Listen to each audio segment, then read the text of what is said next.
So this is the first lesson for advanced bookkeeping, AAT level 3, and that is advanced diploma who already done level 2, or if you are doing level 2 and level 3 at the same time, that is kind of the very first paper for the level 3. Now it is actually, you can start with any paper in level 3, doesn't matter which paper you do earlier, but ideally if you see the syllabus area, this advanced bookkeeping is the first paper you started with. So I would say if you need to start the AAT level 3, that could be your first paper. But even if you've done some paper already before, there is no problem for that, because that is not very link with this paper with the other paper. For example, let's say the paper we have advanced bookkeeping, management accounting, costing, we have a final account preparation, we have indirect tax. So all this paper are quite separate, so they don't match actually each other. So even if you haven't done any of this paper before, that could be like maybe the same thing for you. But if you've done a level 2 with the bookkeeping, or if you've done bookkeeping transaction or bookkeeping control, that will help you a lot in this advanced bookkeeping paper, because this one is advanced level. If you already done your bookkeeping, advanced level will be a little bit addition, but it's not going to be difficult. All right, so let's move on to our content. So how many chapter are you going to cover from here? We can see we have a 12 chapter from this course.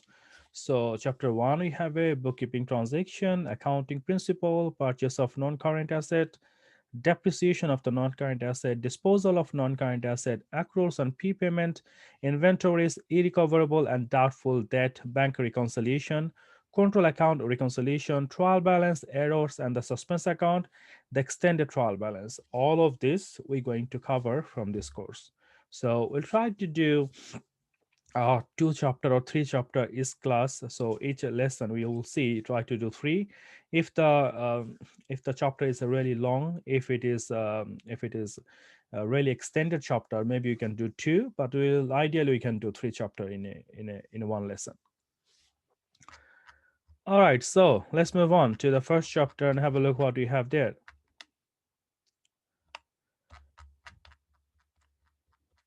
Make sure you have your original book with you.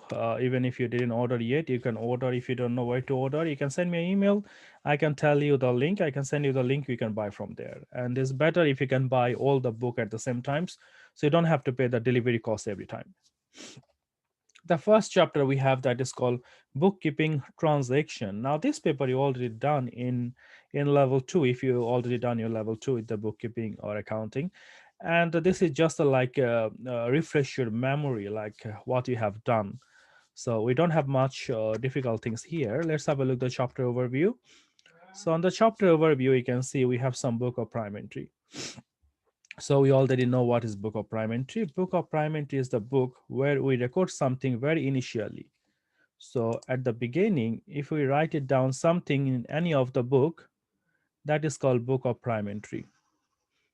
This is the first thing I write it down any transaction. For example, if I make a credit sale, if I make a credit purchase, sales return, purchase return, cash book, money received, discount giving, discount received, all of this at the very beginning, at the first time, I record on this book. So this is very important book.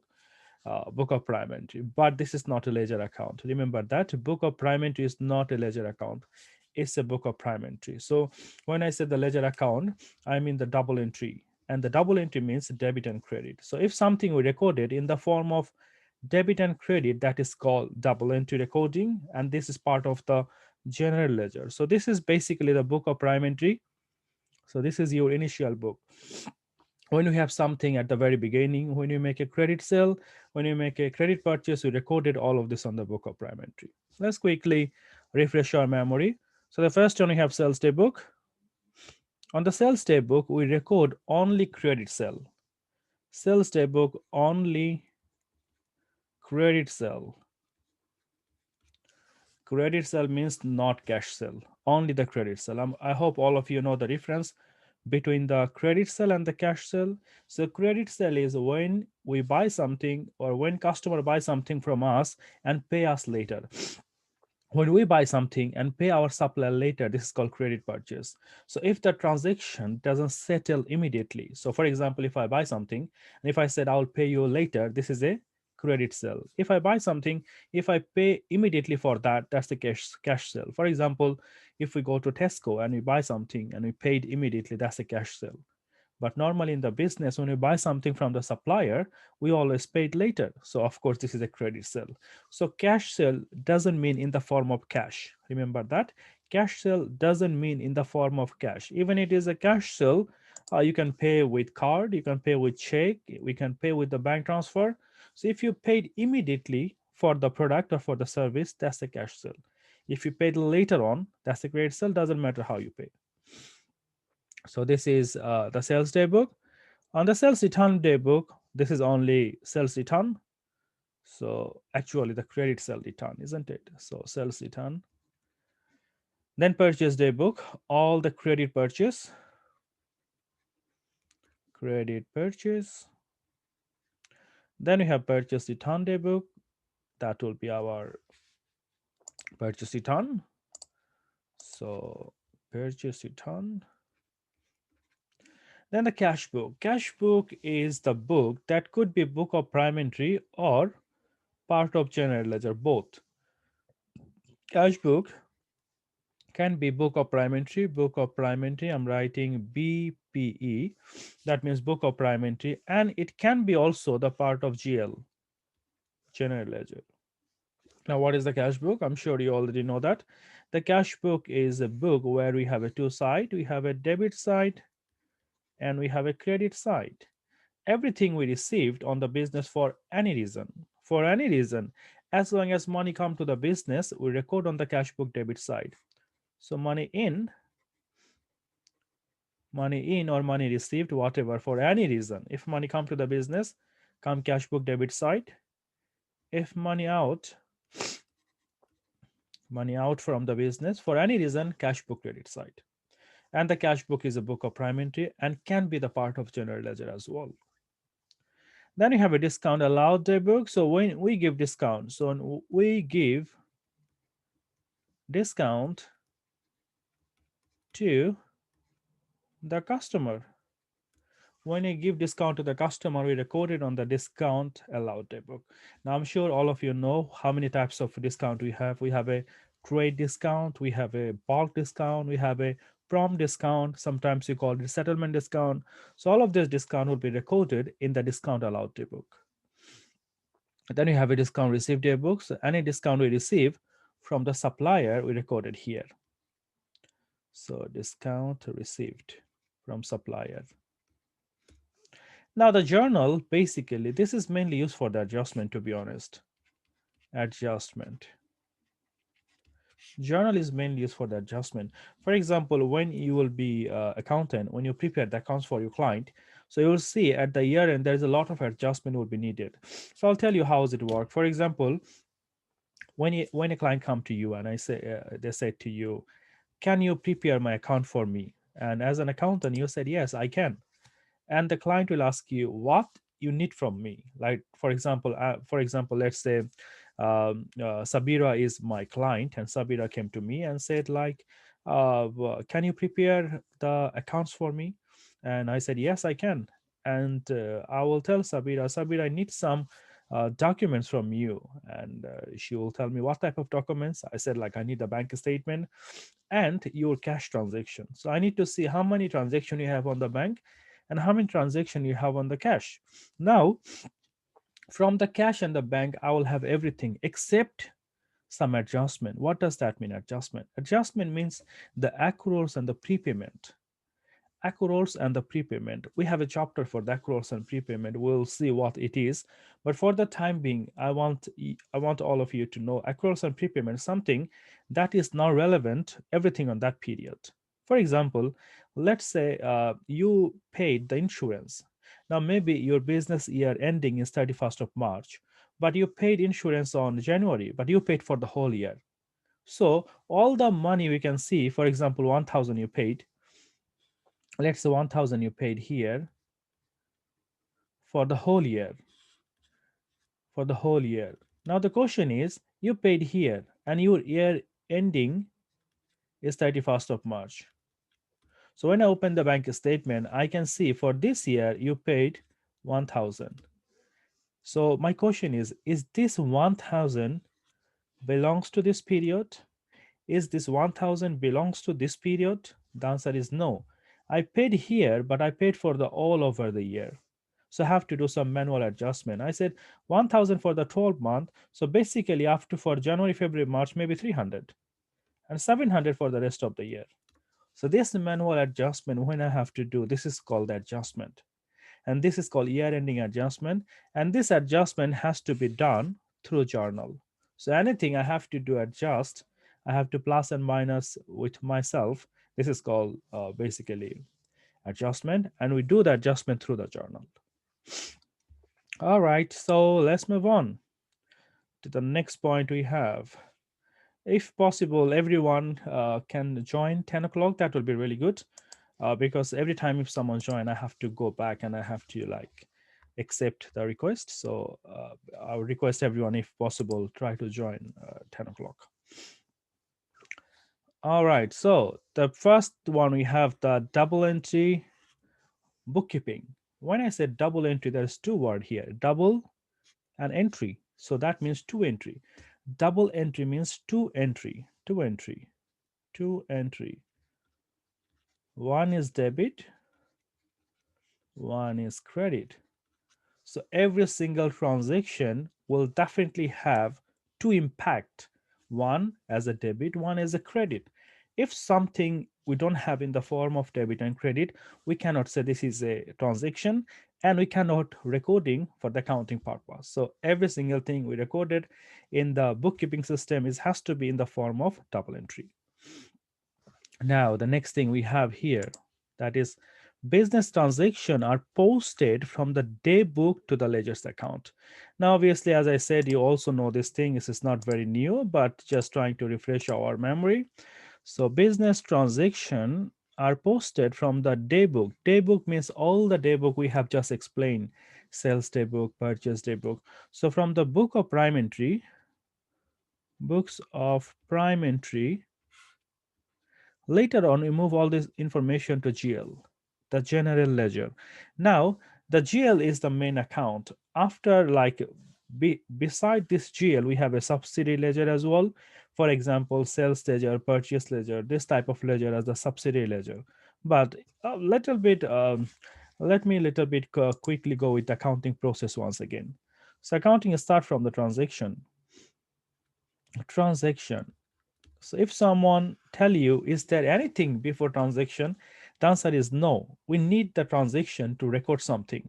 Transaction means day-to-day activity. So if I buy something, if I sell something, this is called transaction.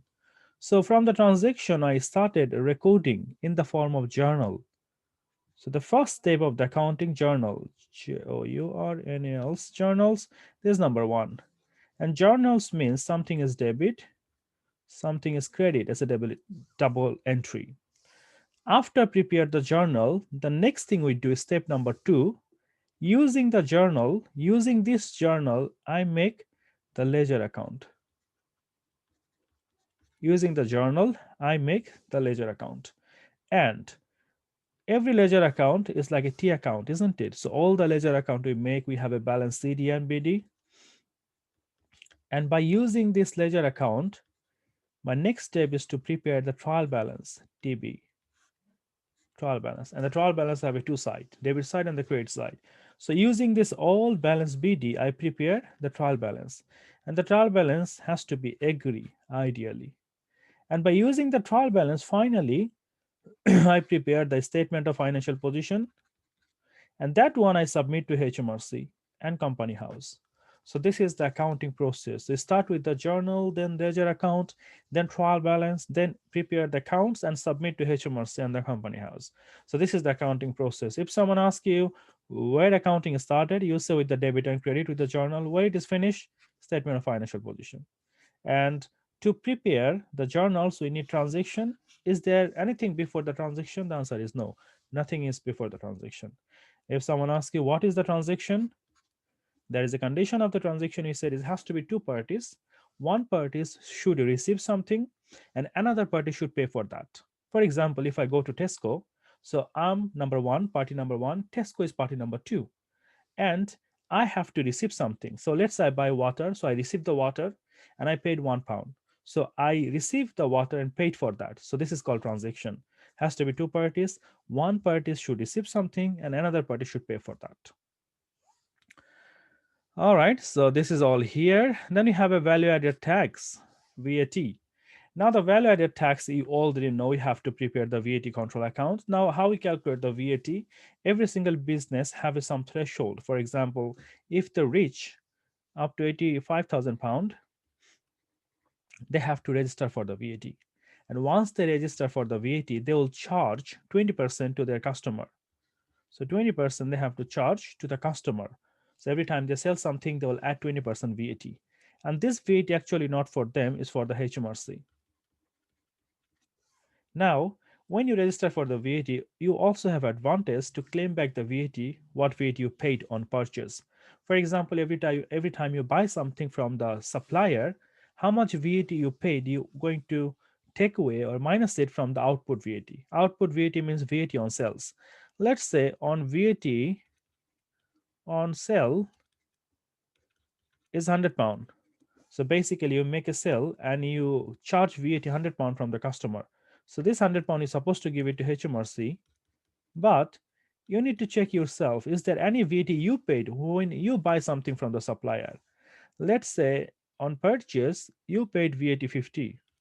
So you are not actually pay now 100 to the HMRC. You said I already paid 50 when I buy something, so I'm going to pay the difference 50 to HMRC.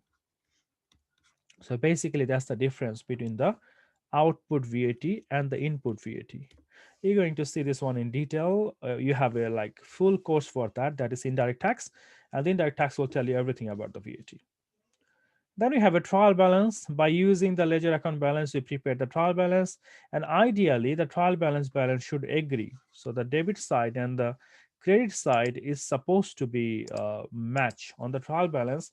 If there is no suspense account, the trial balance debit side and the credit side has to be agreed. All right, so this is the chapter overview. So let's go inside of the chapter now. Let's have a look what we actually have there. Make sure if you have any question, you write it down on the box, on the chatting box. We can discuss from there as well. So there is a lot of explanation here. How does it look like? How to do the debit and credit? I'm sure you know your, remember your date and click. So how to identify debit and credit? So we have a date and click, isn't it? Date and click. Date and click. So date and click always help you to identify what is debit and what is credit. So D for debit, E for expenses, A for asset, and D for drawings. C for credit, L for liability, I for income, and C for capital. So if your debt increase, if your debt goes up, that will be the debit. If your debt goes down, that will be the credit. That means if my expense is increased, that will be debit. If my expense is decreased, that will be credit. If my asset is increased, that will be debit. If my asset is decreased, that will be credit. If drawings is always like the owner of the business, if he take anything for his personal use, this is called drawings. For example, this is your business, but you took some money for your personal use, this is called drawings. On the other hand, we have a credit, or liability, income, and capital. So if it is increased, if the click is increased, then it's a credit. If the click is decreased, that will be debit. And remember one thing, sometimes we mix it up with the asset and the income. Asset and income. Sometimes we mix it up with asset and income. Remember, sales is the only thing that we have income. Sales. Without sale, there cannot be income. So if there is a sale and cash is coming, so for example, you sell something and the cash is coming to the business, there is two things. One is a sales, another is the cash. So cash is an asset. Remember, cash is not income. So you have to be very careful with that. This one I have seen so many students, they mix it up. They said, oh, I'm selling something, getting the cash, so cash is income. Cash is not the income. Cash come in because of the income. So cash is coming because of the income. So cash is an asset. Sales is income. All right, so I'm sure like you know all of this, but it's still just trying to refresh your mind because you're doing level 3. So let's try to do one activity. Let's have a look if you remember all of this, the journals. I would request everyone will have to try with me so we can do it together. So we try to see like still you remember that or not. If you still don't remember, it's fine because we'll do it together anyway. So make sure you practice with me because we want to do this course together, so that like when you practice you don't have to do it again, so you can do it me together. That will help you to remember for long. All right, the first one we have double entry bookkeeping. That's the question. Activity 1: the following transaction took place during the first week of trading for William and Sons. Started businesses by depositing 30,000 into bank account. So basically you started depositing 30,000 into the bank account. This is very very normal, isn't it? When you start a business, we need some money. So what we do, we deposit the money into the bank account, the business bank account actually. So we can write it down here. Number 1, all you need to say what is debit and what is credit. This one all you need to say to me, this is debit and this is credit. So let's start with the first one, and you have to find the logic as well. So we deposit the money into the bank. So bank is an asset. Bank is an asset, and he started the business. That means, remember, if you see the word start business, that means it's a capital. If you see the word start business, that means it's a capital. So if you start the business, that's the capital for you, and you deposit the money in the bank. So if you deposit the money in the bank balance go up, isn't it? And bank is the asset, and if the asset goes up, if the debt goes up, then debt is our debit, isn't it? So if the asset goes up, so bank goes up, and if the debt goes up, that's our debit. So we said, all right, we understand money deposit to the bank, that means the bank balance go up, so bank is a debit, that is 30,000. And after that, why I'm depositing the money in the bank? Because I started the business because of the capital. So I said, okay, so capital is a click. So capital is always credit, 30,000. So bank is a debit, capital is a credit. Number 1 is done. Very good. Very well done, Zuana. Very well done, Flora. Very good, Lucia. Everyone have the right answer. Very good. So obviously it's better if you try. Very good, Esther. Very good. Very good. So there's, and yes, everyone have the right answer. So obviously, like we already know this thing, but still just to refresh our memory. Number two. Number 2, we have brought goods for resale and paid 800 by check. So brought good for resale and paid 800 by check. Now, if I paid by check, money will be going down from the bank, isn't it? So my bank will be goes down. Bank will go down. If I paid from the bank, so bank will go down. Now, if the bank goes down, my asset going down because bank is asset. If the asset goes down, my debt goes down. And if the asset goes down, so obviously that will be credit. So my bank is credit, that's for sure. If you paid by check, the bank will go down. So bank will be credit. But why? Because I buying something. I brought something as a purchase, and purchase is expense, and purchase is always debit. Remember that purchase is always debit, sales is always credit. That's universal truth. Purchase is always debit, sales is always credit. So we said, okay, fair enough. So we said purchase is debit, purchase debit, that is 800, and bank credit 800. Purchase debit and the bank credit. So purchase is expense and the bank is asset is going down. Very well done. Very good, Vicky. Very well done, Lucia. Then we have the next one. The next one we have number 3, rent of 500 paid by check. Rent 500 paid by check. Remember, rent is expense for us. Rent, we have to pay the rent. Rent is expense for us. So if it is expense for us, expense is always debit. So rent will be increased. So we said rent is a debit. So very good. Rent debit 500. And we paid by check, same thing like the last one. So bank will go down, bank will be credit. So bank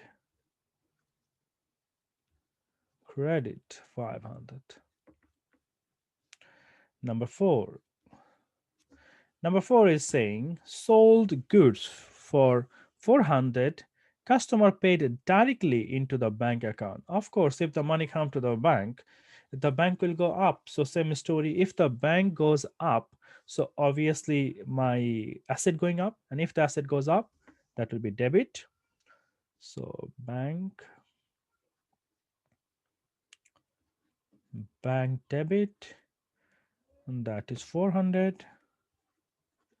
And why? Because of the sales. Because of the sales. Why I'm receiving the money? Because of the sales. And sales is always income. Sales is always credit. So I said sales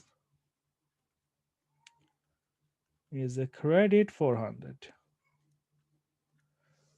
Very well done, Latifa. Very well done, Flora. Very good, Samira. So that's how we do it. Very good.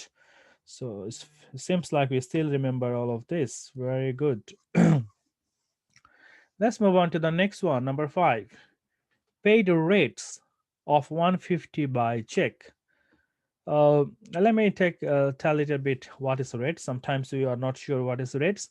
Rates is like a council tax. So when we leave a house, we pay council tax. But if we have a business, the business pay like the same council tax to the council, but we call it rates. So when you live in a house, we call it council tax. But as a business, they pay business rates. So that's expense for us. And if it is expense for us, so that will be our debit, isn't it? So rates is debit 150 and paid by check. So bank will go down. Bank will be credit 150. Very well done. Then next one, number 6, the tricky one, isn't it? Credit sold on credit to the customer. Number 6. What will be here? If you make a sales and to the credit customer, what will happen for that?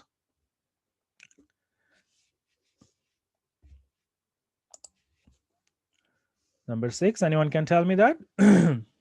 So we have to remember that when there is a credit sale or there is a credit purchase, we don't pay immediately or we don't receive immediately. So what will happen when I sold something to a credit customer? That means the customer will say, I'll pay you later. I'll pay you later. And as soon as someone tell me I will pay you later, I said, no problem, but I have a name for you. So if someone said, I will pay you later, I called him sales ledger control. Sales ledger control. So if someone said, if my customer said, I will pay you later, I have account for them and I called him sales ledger control. When I buy something and if I said, I will pay you later, so I have a name for that. This is called purchase ledger control. So this word is only applicable for the credit sale. So for the credit transaction, for the credit sale and the credit purchase. So if the customer said, I will pay you later, or if I said, I will pay you later, so that will be the sales ledger control and the purchase ledger control. So if it is a customer, it is a sales ledger control. It is a supplier, it is a purchase ledger control. So sold good on credit to a customer M Brown for 1150. So you'd say, all right, sales ledger control, that will be debit. Yes, very well done. Very well done, Sabira. So that will be debit 1150. And why? Why we am creating the credit customer? Because of the sales. And sales is income. Sales is income. That is our credit 1150. So sales ledger control is asset. Remember that. Sales ledger control is asset. How this is our asset? Because some customer are going to pay me in future. So if someone tell me I'll pay you after 3 months, so I said, okay, you are my asset. And if you are my asset, you are my debit. Number 7, the last one we have here, brought good for resale on credit. So if I buy something and if I said I will pay you later, I'm creating a liability because I have to pay this person. If I buy something from anyone, from Zoana, so I said Zoana, I'll pay you later, and that's I'm creating a liability against this transaction. So I have to pay this money. So I said okay. I said all right. So that would be purchase is expense. That is debit anyway. So 450. And the purchase ledger control. It's not a bank. It's not a cash. I didn't pay yet. So it's a purchase ledger control. That is credit 450. Because I will pay you later. So that's creating the liability, and purchase is expense. All right. So this is the our just reminding our debit and credit once again.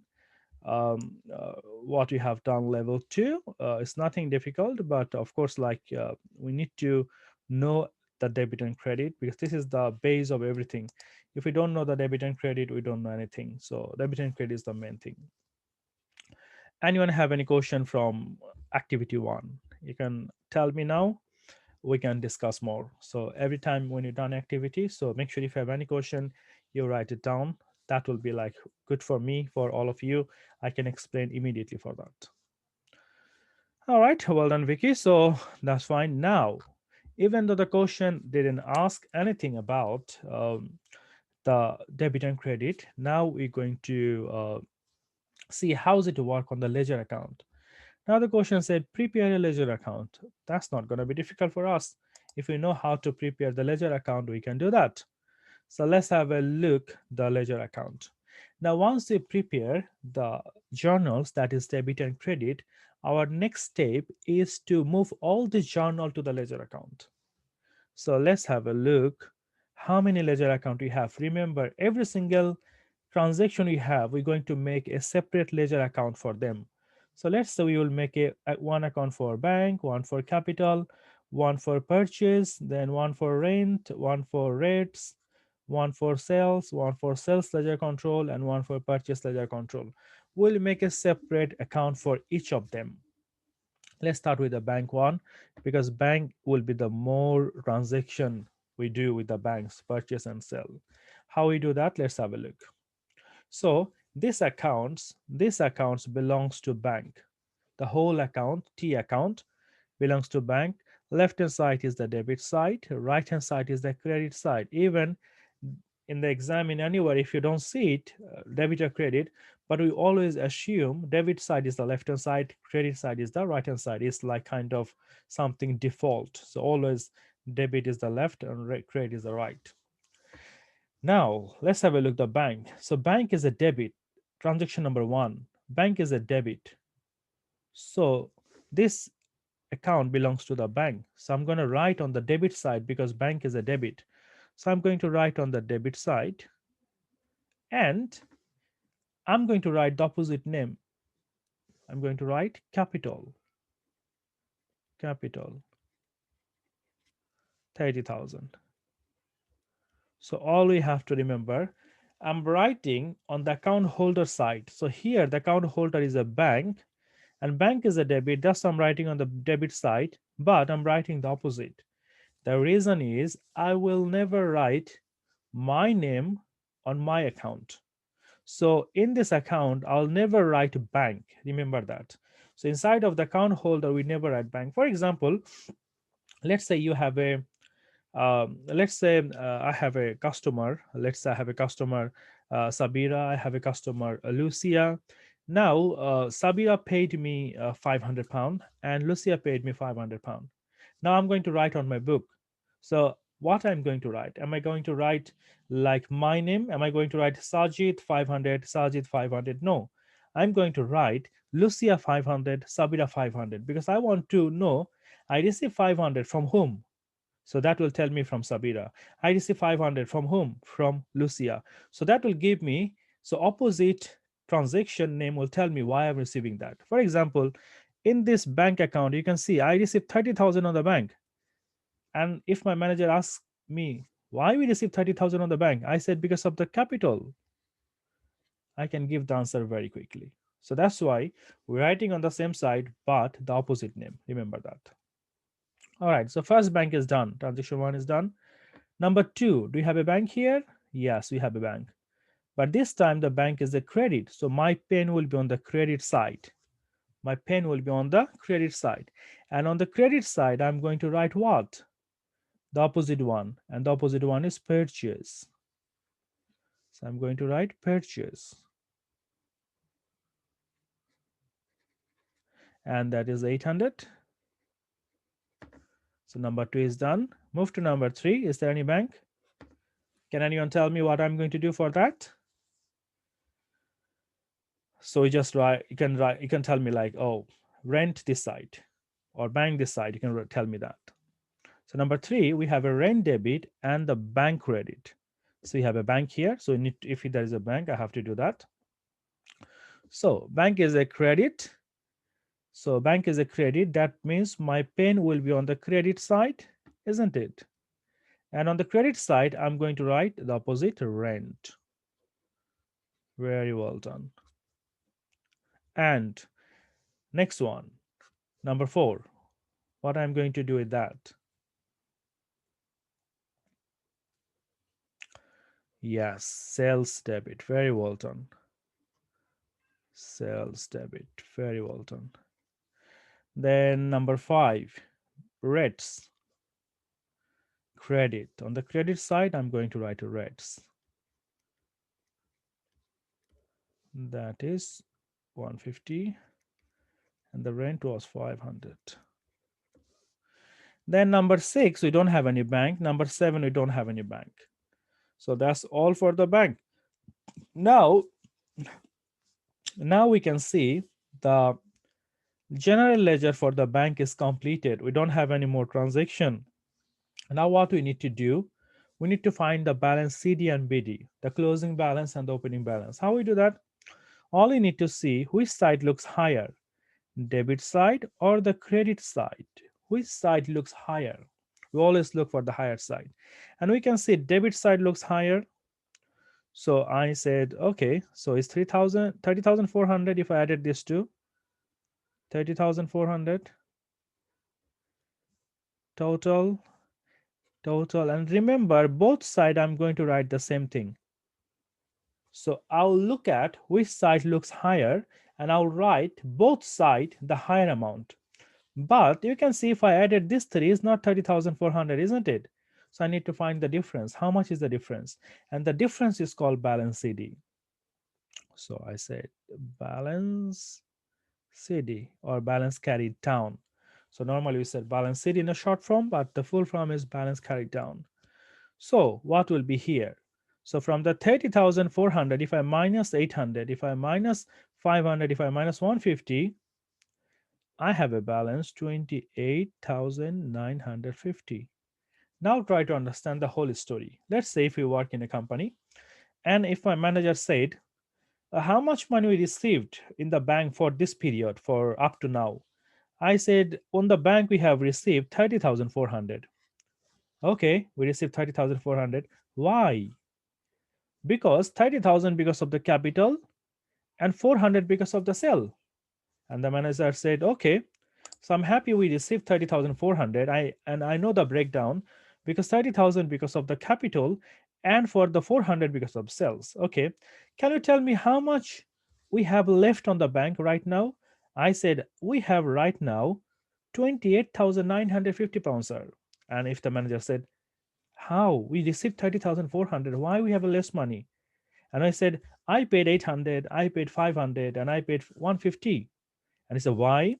We paid for the purchase 800, we paid for the rent 500, and we paid for the rates 150. And if I minus this 3, we have this amount left on the bank. And the manager will be very clear now. He said, I understand now. So we received 30,400. We paid for the purchase, for the rent, and for the rates. And now we have a balance CD that is 28,950 for this month. So we have a closing balance. Closing balance is the last day of the month. So remember, balance CD is the last day of the month. last day of the month. And so, for example, this is January. So 31st of January, we have 28,950 pound. So 31st of January night, we have 28,950 pound. How much will be the money on the next day morning, like 1st of February? The same amount, isn't it? So that will be my balance BD. So I said balance BD will be the same amount. So whatever is the closing for today is the opening for tomorrow. For example, if I close my shop tonight and if I left 20 pound, if I close my shop, if I left 20 pound on the drawer, tomorrow morning when I open the shop, I will still see 20 pound. So that means whatever is closing for tonight is opening for tomorrow. That's it. So this is called general ledgers, and obviously the balance CD and the BD we have calculated. This is called balancing off. Balance CD is the last day of the month. Balance BD is the first day of the next month. So let's say first day of next month.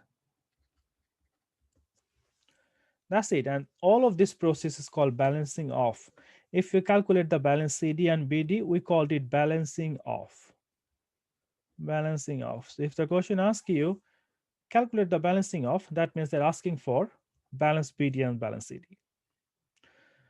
All right. So any question from here before we move to the next topic? If you have any question, please, you can write it down for me. I can try to explain if I can. All right. So very well done. Very well done. So I'm not gonna do all of this because you understand one. You can do rest of this. So we'll move to the next point. So let's move on. I'll still keep the journal maybe. So let's move on to the next one. The next question they're asking us, balancing off the ledger account. This one you already understand by the time. So balance CD and BD means the balancing off account. So they said how we do this. We don't have to read all the story because you know this thing.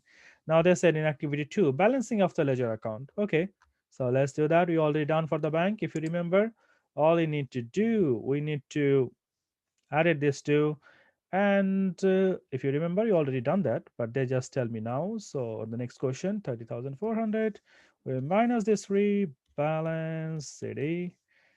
Sorry, balance city this side. It was 29 or something. I forgot the amount. So let me go back and check your answer. It's 28,950. Yeah. So, okay. 28,950.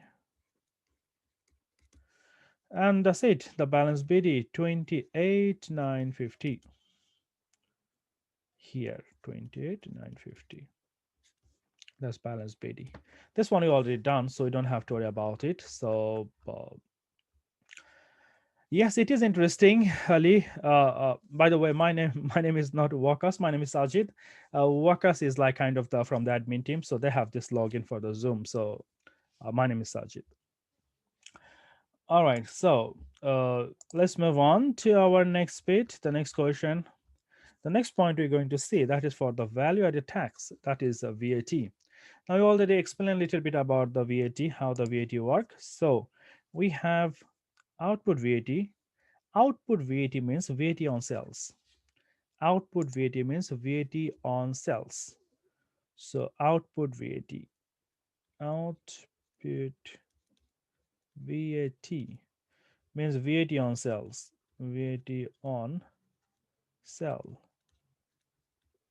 So if you make a sale and if you charge VAT on your customer, this is called output VAT. On the other hand, input VAT. Input VAT means VAT on purchase. Input VAT means a VAT on purchase. So every time we buy something, when you pay the VAT for that, that is called input VAT. And the amount you pay to HMRC, that's difference between the output minus input. And the difference you pay to HMRC. So, and normally the VAT you paid every 3 months, every quarter. Every quarter. We have the whole book for the VAT, indirect tax. So you learn a lot for the VAT for that. All right, so let's have a look. Is there any question from the VAT or not? We have something to see. I want to see, is there any control account? Yeah, let's talk about the control account first. Let's discuss about that VAT control account. Now, the VAT control account is a T account. I hope you can see when I write in this screen. So VAT control account. Left hand side is the debit side. Right hand side is the credit side. Now, the VAT control account will tell us how much VAT we need to pay to HMRC, how much VAT is still outstanding to HMRC, how we do that. So, remember, the credit side is always the liability. Credit side is always the liability, and debit side is basically the VAT we can claim back. So, we can say the credit side will increase the liability, increase the liability. That means how much we need to pay to HMRC, and the debit side will decrease the liability, decrease liability. So the credit side will increase my liability. I need to pay more and more to HMRC, and the debit side will reduce. So at the end, I minus credit minus debit. So at the end, I have a credit side and the debit side. Let's say, for example, credit side is 500 and debit side is 200. So I'm going to pay HMRC the difference. That will be 300. That's all I do. Now on the credit side, what type of transaction will come in the credit side? So sales, cash or credit, any type of sales if I make, then I have to pay the VAT to HMRC. I'm recording on the credit side. So any type of sales, cash or credit. Then the purchase return, if I buy something from the supplier and claim the VAT, and after that I return, I cannot claim the VAT. So for example, if you buy something and you claim the VAT, and after that you said, I want to return it. So you have to give the VAT return as well, isn't it? So purchase return, discount received, all of this will come to the credit side. On the debit side, we have a purchase. If we buy something, we can claim the VAT. That will reduce my liability. Then sales return, discount allowed. So basically, sales return is like I make a sales and I said I'll pay the VAT. And after 2 weeks, customer said, I don't want to keep it, I'll return it. So if the customer returned to me, that's not my actual sales at all, isn't it? If the customer returned to me, I'm not going to pay VAT for that. Discount allowed. I'm not going to pay any VAT on the amount that I give the discount because I never received this amount from the customer. And we have one more option that is called bank. Bank means already paid to HMRC. So if there any amount you already paid to HMRC, obviously you're not going to pay again. So that will reduce the liability. So the debit side, this thing come, credit side, that thing come. So there is a lot of explanation here on this box. You can see it here. So the first thing we have the opening balance BD. Remember, normally the VAT balance always on the credit side. The opening balance always on the credit side. Opening balance, that is balance BD, always on the credit. The reason is VAT normally we have to pay to HMRC, and if we have to pay something to HMRC, this is a liability. So that's my credit. So that's why normally the opening balance on the credit side. And on the other hand, we have, if the question said VAT balance, VAT, if they said VAT balance BD 100, they didn't say anything. Just say VAT opening balance 100. Remember that if the question don't give any clue, that means it's a credit balance. So you have to record on the credit side. But if the question clearly mention VAT 100 balance BD is a debit, only that time you take it to the debit side. Otherwise not. For example, if I tell you what is the rent, and you will understand, oh, rent is expense. But for some people, rent could be income, isn't it? For example, you have some flat and you rent it out to the people, so and people give rent to you, so that's income for you. But until the question said to me it is a rental income, I always understand rent, rate, electricity bills, rates, everything is expense. I'll never understand rent is income until the question mention it very, very clearly. All right, so this thing you already discussed, purchase, then sales return, discount allowed, bank. So all of this thing we're going to see on the VAT control account. So let's have a look at one of the VAT control account. I think that will be more suitable. One example we have, let's have a look at that. Illustration 1. So we have the day book for the VAT control account.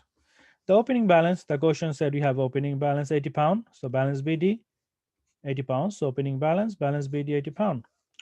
Then we have obviously the first one we have sales day book. Sales day book which side? Credit side 92.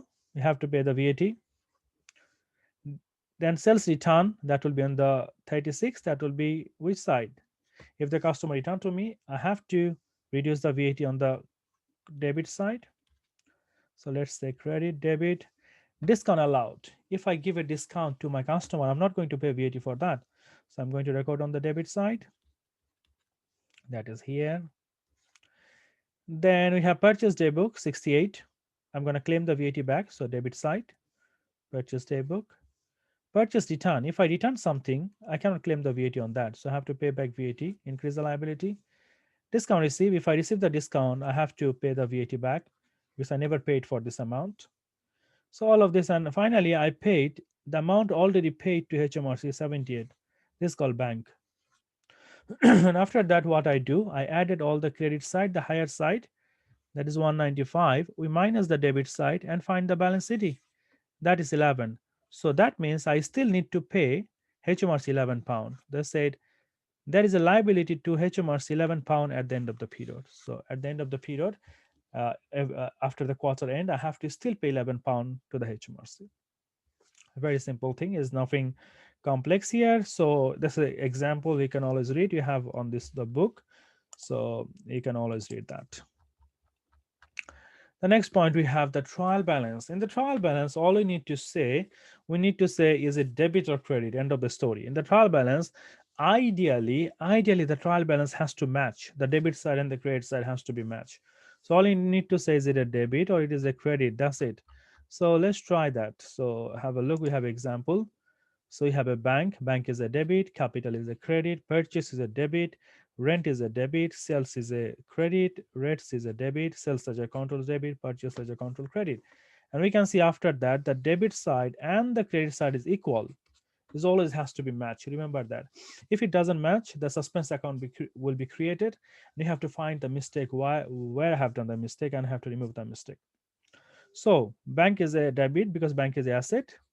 Capital is a capital, purchase is expense, rent is expense, sales is a income, rates is a expense, sales ledger control is a asset, purchase ledger control is a liability. And that's the reason they are debit and credit. All right, so very well done. Let's move to the next one. The next one we have here, they said knowledge test preparation. They're just checking the knowledge, how much knowledge you gained from the bookkeeping transaction. So let's try our knowledge, how much you already know. Knowledge test preparation. The advanced bookkeeping assessment may include short form, objective style requirement on area of the syllabus. If the requirements are based on the bookkeeping transaction, they could be structured as follows. So this type of question can come to the exam. All right, let's try everyone together. Which one of the following would you expect to find in the general ledger? So which one is the general ledger? Which one is the general ledger? Remember that general ledger is the total balance account. And when you prepare the trial balance, we always follow the general ledger, not the subsidiary ledger. Let's talk about this, the difference between these two. So we have a subsidiary ledger and we have a GL, general ledger. So the subsidiary ledger is the individual account, individual account.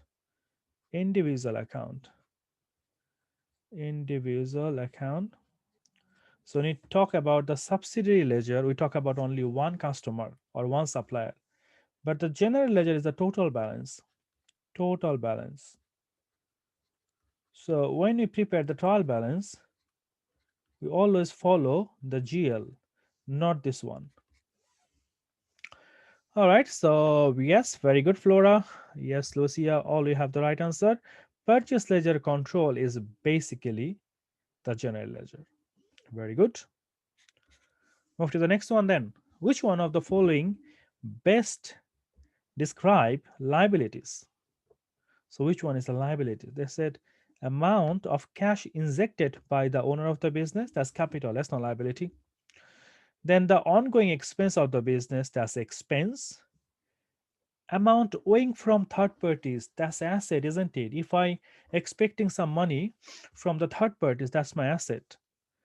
Amount owing to the other parties, so the money I have to pay to the other people, the third parties. And this is the right answer, isn't it? If I need to pay some money to anyone, that's my liabilities. Very good, very well done, Samira. Very good, Anam. Amount owing to the third parties. Very well done, Sutarsan. So yes, we all have the right answer. So that means we have some knowledge by this time. Very well done. This is the end of the chapter, chapter number 1. I hope we understand chapter number 1. We don't have much thing in the chapter number 1. So let's move on to chapter number 2. Let's have a look what we have there. Chapter number 2, accounting principles. So in accounting principles is like there is some principles you follow when you prepare the accounts. For example, um, there is some format, there is some principle. For example, if I said I'm not going to show the sales until I receive the money. For example, I make a sales to the customer and the customer did not make the payment to me yet, and I don't want to show this one as income on my financial statement, because as soon as I record this one as income, I have to pay the tax. So I don't want to say to the HMRC like that is my sales. Now the question is that accounting principle going to accept that or not? If the accounting principle accept it, there is no problem. If not, then we cannot do it. So we cannot do basically what we want. We have to follow some principle. So let's have a look what we have in the chapter overview. That's our chapter overview. And the first thing we see, the accounting equation. Accounting equation is quite simple, but it's very important to remember. Accounting equation is basically how you end up with the asset, what we have in the financial statement. In the financial statement, we have a three things. We have asset, we have a liabilities, and we have a capital. So for example, let's say Samira planning to start a business, and Samira said, Sajid, I like to start a business. And I said, how much will be the capital? How much will be your investment total? How much will be the asset? And Samira said, like, total I need 20,000 pound. Total money she need for the business is 20,000. And I said, okay, is all of this your money? And she said, no, it's not all my money. 10,000 is mine. 10,000 is from my savings, from my income, or I sold the asset or something. And 10,000 I borrow from the bank, or borrow from the friends, borrow from the family. So basically 10,000 from me actually, and 10,000 from someone else. So that means this 10 and 10 together makes 20,000, isn't it? So 20,000 will be the total investment, but 10,000 from own pocket, own, and 10,000 from borrowed. This is the accounting equation. So this 20,000 we call asset. This 10,000 we call capital because own money. And this 10,000 we call liability because borrowed. That's it. That's the accounting equation. So now let's try to check we understand it or not. For example, if I said, I don't know how much is my liability. I don't know how much is my liability. Can you tell me how much is the liability if I have this two figure only, asset and the capital? So if I give you the asset is 20,000 and the capital is 10,000, how much is the liability? So I can say, I know how to do it. So asset minus the capital, so 10,000 is a liability. Then I said, okay. So for example, now I don't know my capital. So I gave you the asset and I gave you the liability. How much will be the capital? 10,000, asset minus liability, that gave me 10,000. And if I said, okay, I don't know my capital, sorry, I don't know my asset, I know my capital and I know my liability. How much will be the asset?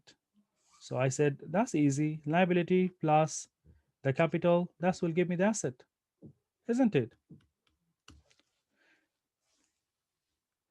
Very good. So is there any issue to understanding this one, the accounting equation? Anyone have still any question from there? We need to understand accounting equation. Very good. So they just explained the same thing here, different way. So asset minus liability equal capital, asset equal liability plus capital, asset minus capital liability. But you already know that, isn't it? All right, very good, very well done. So let's move on to the next point. The next point we have the accounting principle. We have organization policy and procedure. Now this one is quite like it depends on, like, different organization have a different policy and procedure. For example, if you work for KPMG, they will tell you, like, if you are a supervisor, you have to wear the blue jacket. If you are the assistant manager, you have to wear the black jacket. If you are the sales ledger or purchase ledger clerk, you have to wear the the uh, the different color of uniform, so that they will recognize you with the uniform. So every company have a different policy. For example, if you open a company, they might say, okay, so if you want to work for our company, you have to come 15 minutes before. So if the job is start at 9, you have to be here by 8:45. Every company can have a different procedure and the policy, but there is something that is common in every organization. And the company will have an authorization policy. Sometimes they might say, like, if it is £100, maybe the manager can authorize it, but if it is more than £100, the director need to authorize it. So every company have a different authorization policy. But we have some few things we need to understand from here. The first thing we have here, that is financial information is used by many stakeholder. Do you understand what is stakeholder? Remember, we have a very common two word. One is stakeholder, stakeholder, and one is shareholder, isn't it? One we have a stakeholder and one is shareholder. What is the difference between these two? Stakeholder and the shareholder. So the shareholder are the actual owner of the business, isn't it? The shareholder are the actual owner of the business. So who are the stakeholder then?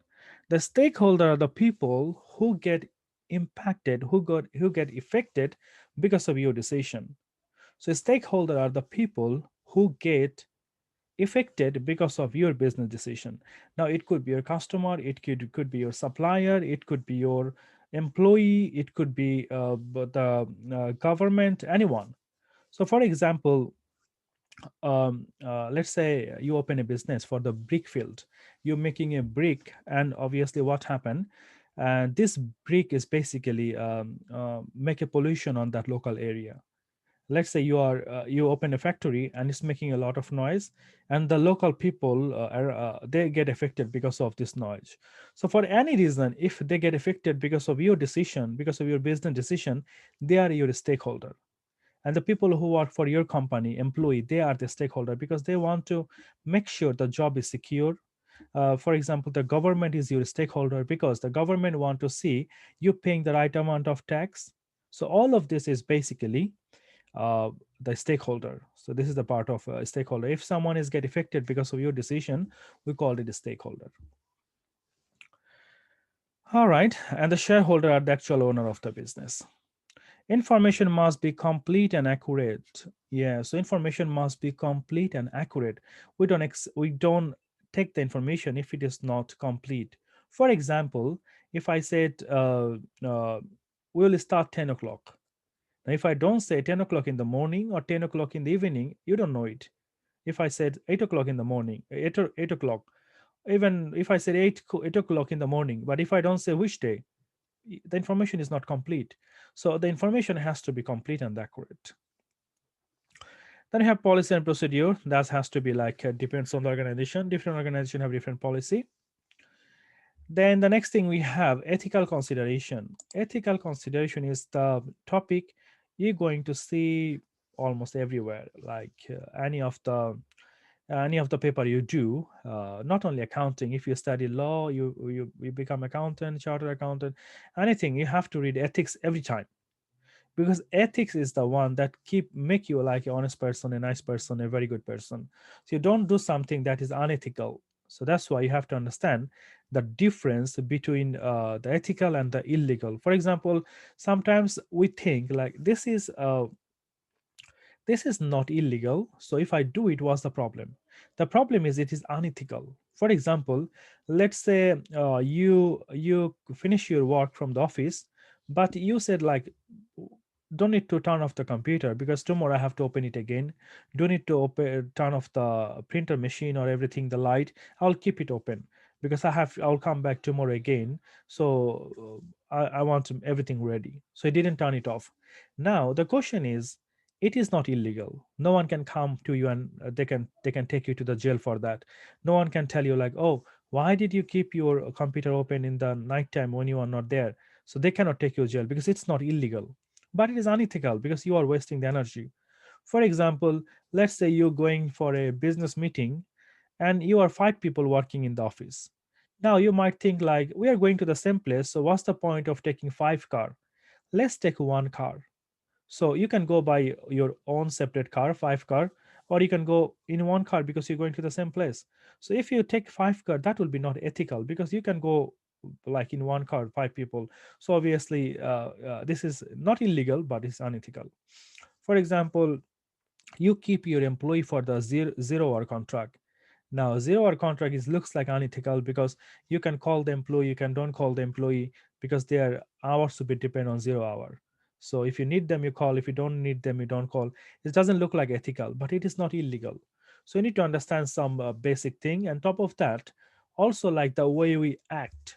For example, as an accountant, we have to be very honest. We have to be very objective. We have to be very professional. We don't share our information with the third party, and our behavior need to be professional. So there are few things that we cannot consider. The first thing is called fundamental principle. So ethical principle, that is fundamental principle. Fundamental principle means the principle I cannot compromise for any reason. I have to follow this fundamental principle anyway. The first thing is the integrity. Integrity means honesty is the best policy. I have to be honest always. I have to be always honest. So it's not something I do that doesn't look like honest. So obviously that will not damage my personal reputation. They might damage basically my industry, like my institution as well. So when I work as accountant, I have to make sure like I'm very honest. So honesty is the first thing you'll see on the ethics. So when you work as an accountant, you need to make sure you are honest. Number two is objectivity. Objectivity means you are not biased.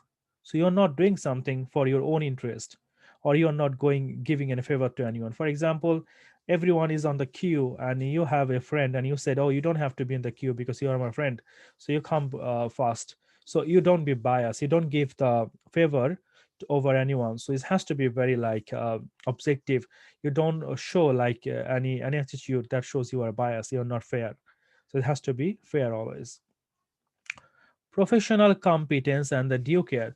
What is the professional competence and the due care?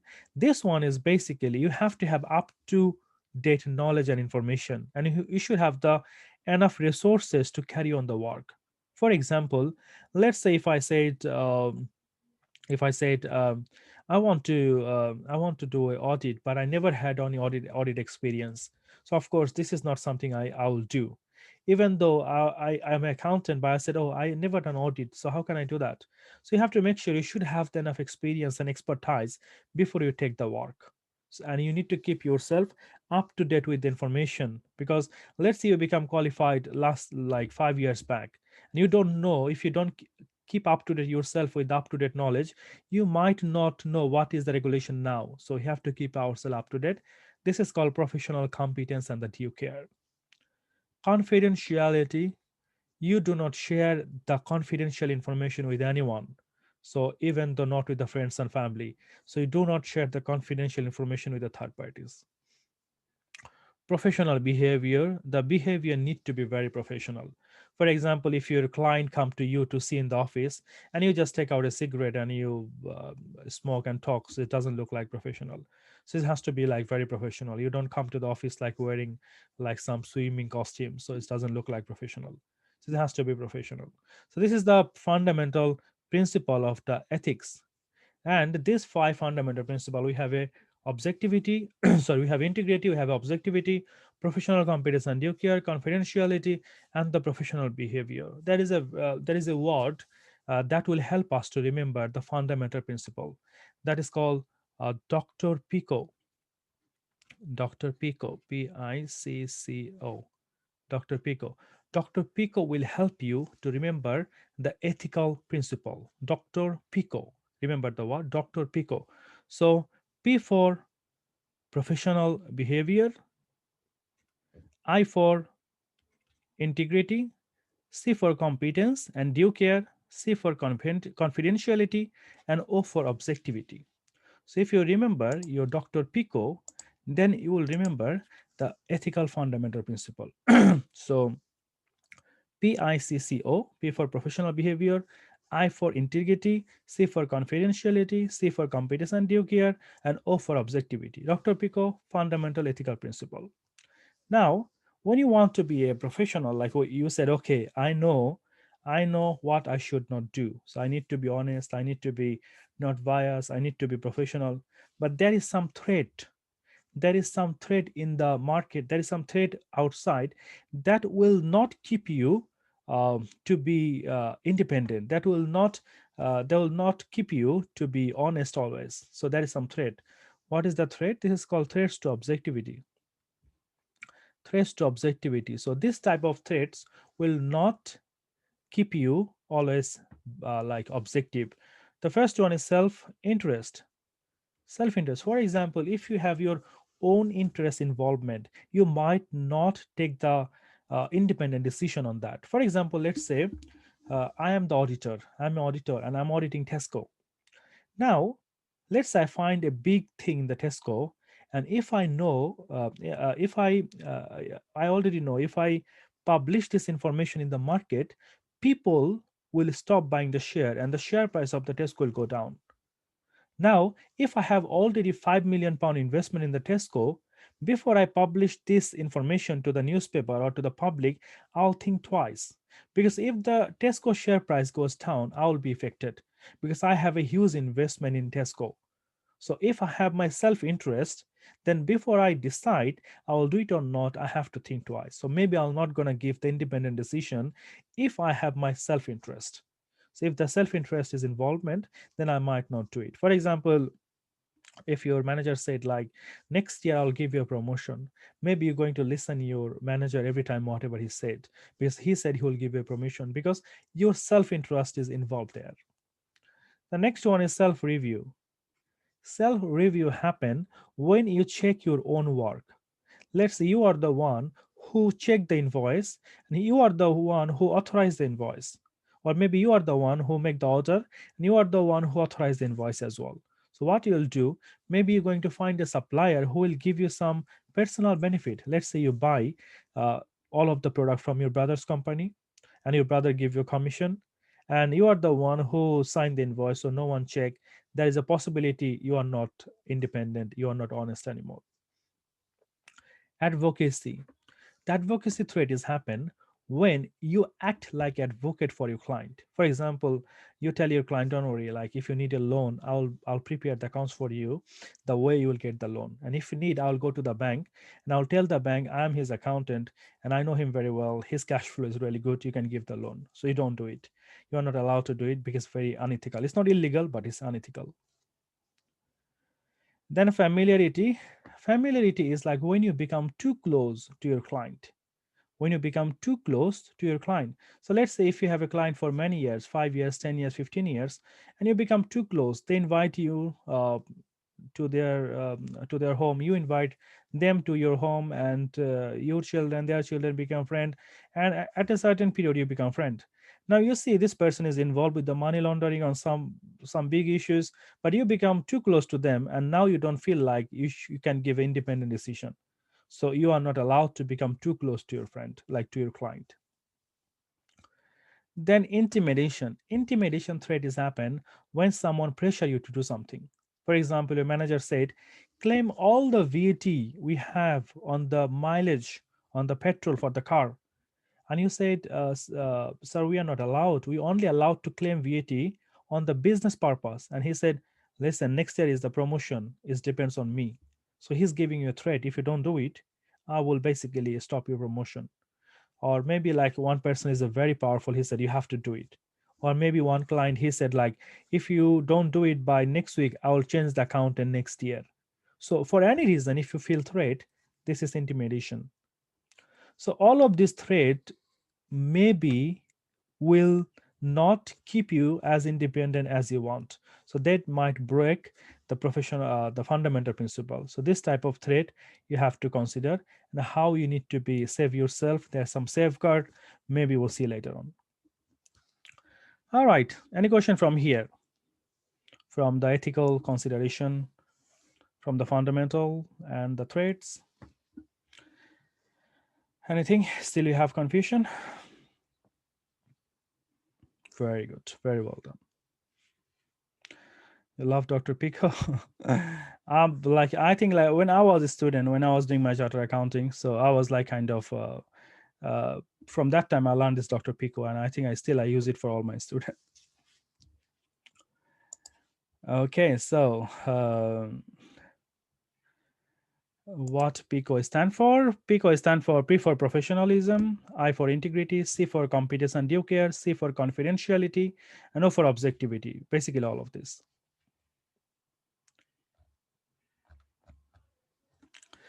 All right, so let's move on to our next point. We have what we have. I think this is not very difficult thing to understand the word. What is closing inventory? This and that. Let's try to do an activity. Let's see how much you understand so far. All right. So the first thing we have, activity 1, classifying the item. So now here we need to say what is the asset and what is the liabilities and what is the capital. So we already done few things. So still we can try. We understand it or not. So all right. Thank you, Sabira. That's very kind of you. Okay, so classifying the items, so we have show whether the following items are an asset, liability, capital, income, or expense. So they want us to identify, and they want us to tell where it is go to the statement of financial position or in the profit and loss account.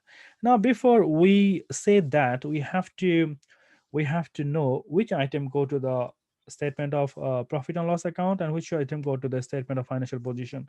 So when you prepare the accounts for a client, we prepare a few things. So we prepare 5 things, but we'll talk about only 2 now for the time being. So we prepare profit and loss account, and we prepare a statement of financial position, SOFP.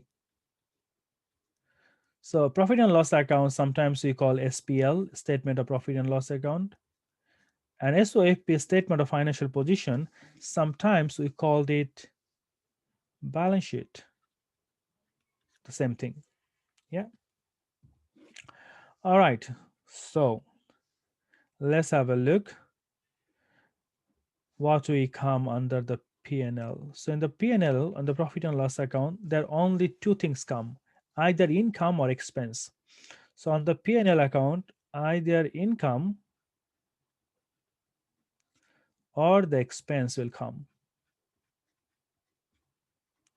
So if it is income or expense, it belongs to profit and loss account. On the other hand, SOFP, statement of financial position, we have a 2 thing to come, not 2, exactly 3. So the capital will come here. Then we have the asset will come here, and the liability. This 3 belongs to the SOFP. So income and expense belongs to profit and loss account, because it says profit and loss. We need to know the income and expense, because if I like to know my profit, I'll find the difference between the profit and loss, isn't it? And SOFP, statement of financial position, that only tell us capital, asset, and the liabilities. Now we can have a look my question. The first one, it says trade receivables. The trade receivables means the credit customer. Remember that. Trade receivables means the credit customer. Credit customer. Credit customer. And we have another name for that, sales ledger control. We already know that. So trade receivables, sales ledger control is the same story, just a different name. So trade receivables is my asset, isn't it? Is my asset, because some people going to pay me Some people going to pay me. They are my credit customer. They are my trade receivables. So they are my asset. If someone said, for example, if Sidra said, if I make a credit sale to Sidra and Sidra going to pay me 500, I say, Sidra, from today, you are my asset until you pay me actually. So until she make the payment, I said, you are my asset. You are my asset. So if this is my asset and she belongs to where? SOFP or PNL? So she belongs to SOFP. So I said SOFP because it's the asset. The next one is capital. Capital is a capital. So there is nothing we can explain that. And capital go to SAFP. All right, the next one is sales. What is sales? Sales. Sales we need to say, is it income, it expense, what it is? It is our income, isn't it? Sales is our income. So we said sales is our income. Very good. And it is belongs to where? SOFP or profit and loss account? That belongs to SPL. Very well done, Lucia. So it belongs to SPL. It belongs to SPL because it's income. The next one is a bank overdraft. What it is? What is the bank overdraft? Bank overdraft is the money that we use, not is our money, isn't it? So, for example, if on my bank account I have £100, but I use 150, so £50 I use extra. This is basically the overdraft, and this my liability. I have to pay it back to the bank. So bank overdraft is not expense, it's a liability because I use the money more than I have. So I have to pay it back. So I said that's my liability because this is not my money. I had £100 on the bank, I use 150. So £50 I use from the bank point of view, from the bank account. So I have to pay it back. So it's my liability. And if it is a liability, it belongs to where? Is it going to profit and loss or is it going to SOFP? It's going to SOFP, isn't it? SOFP. Very well done. Wages expense. What is the wages expense? The wages and salaries, isn't it? Wages and salaries, that's my expense. And all the expense belongs to where? All the expense belongs to profit and loss account. Very well done. Very, very well done. Then we have intangible asset. Intangible asset. Let me talk a little bit about the intangible asset. We have two types of asset. One is tangible, one is intangible. Now, tangible asset means the asset I can see, I can touch. For example, this pen, I can see it, I can touch it. That's my tangible asset. So if any type of asset I can see or I can touch, this is my tangible asset. For example, furniture, for example, computer, land and building, any asset, if I can see or if I can touch, this is called tangible asset. If any asset I cannot see or maybe I cannot touch, this is called intangible asset. For example, copyright, for example, patent, for example, goodwill, for example, software, this type of thing, either I cannot see or I cannot touch. So if something I cannot see or I cannot touch, this is called intangible asset, but it is also asset. So I said here's my asset and it belongs to SOFP. Finally, you have a cost of sales. That's my expense, isn't it? So it's if I buy something to resell it, I have to spend some cost. So this is called cost of sales. And the cost of sales is a expense. And the expense belongs to where? SPL or SFP? SPL. Very well done. Very well done, Lucia. Very good, Sabira. Very good, Sidra.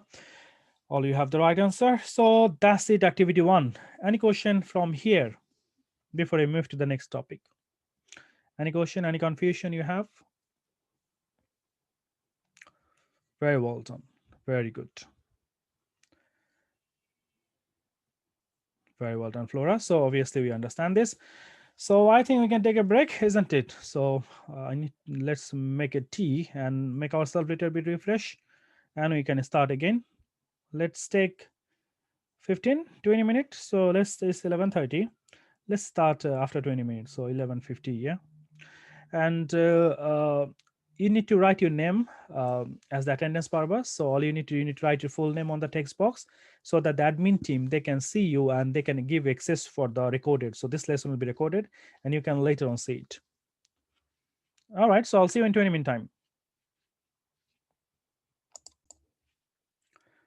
So move on to the next question. Let's have a look what we have here.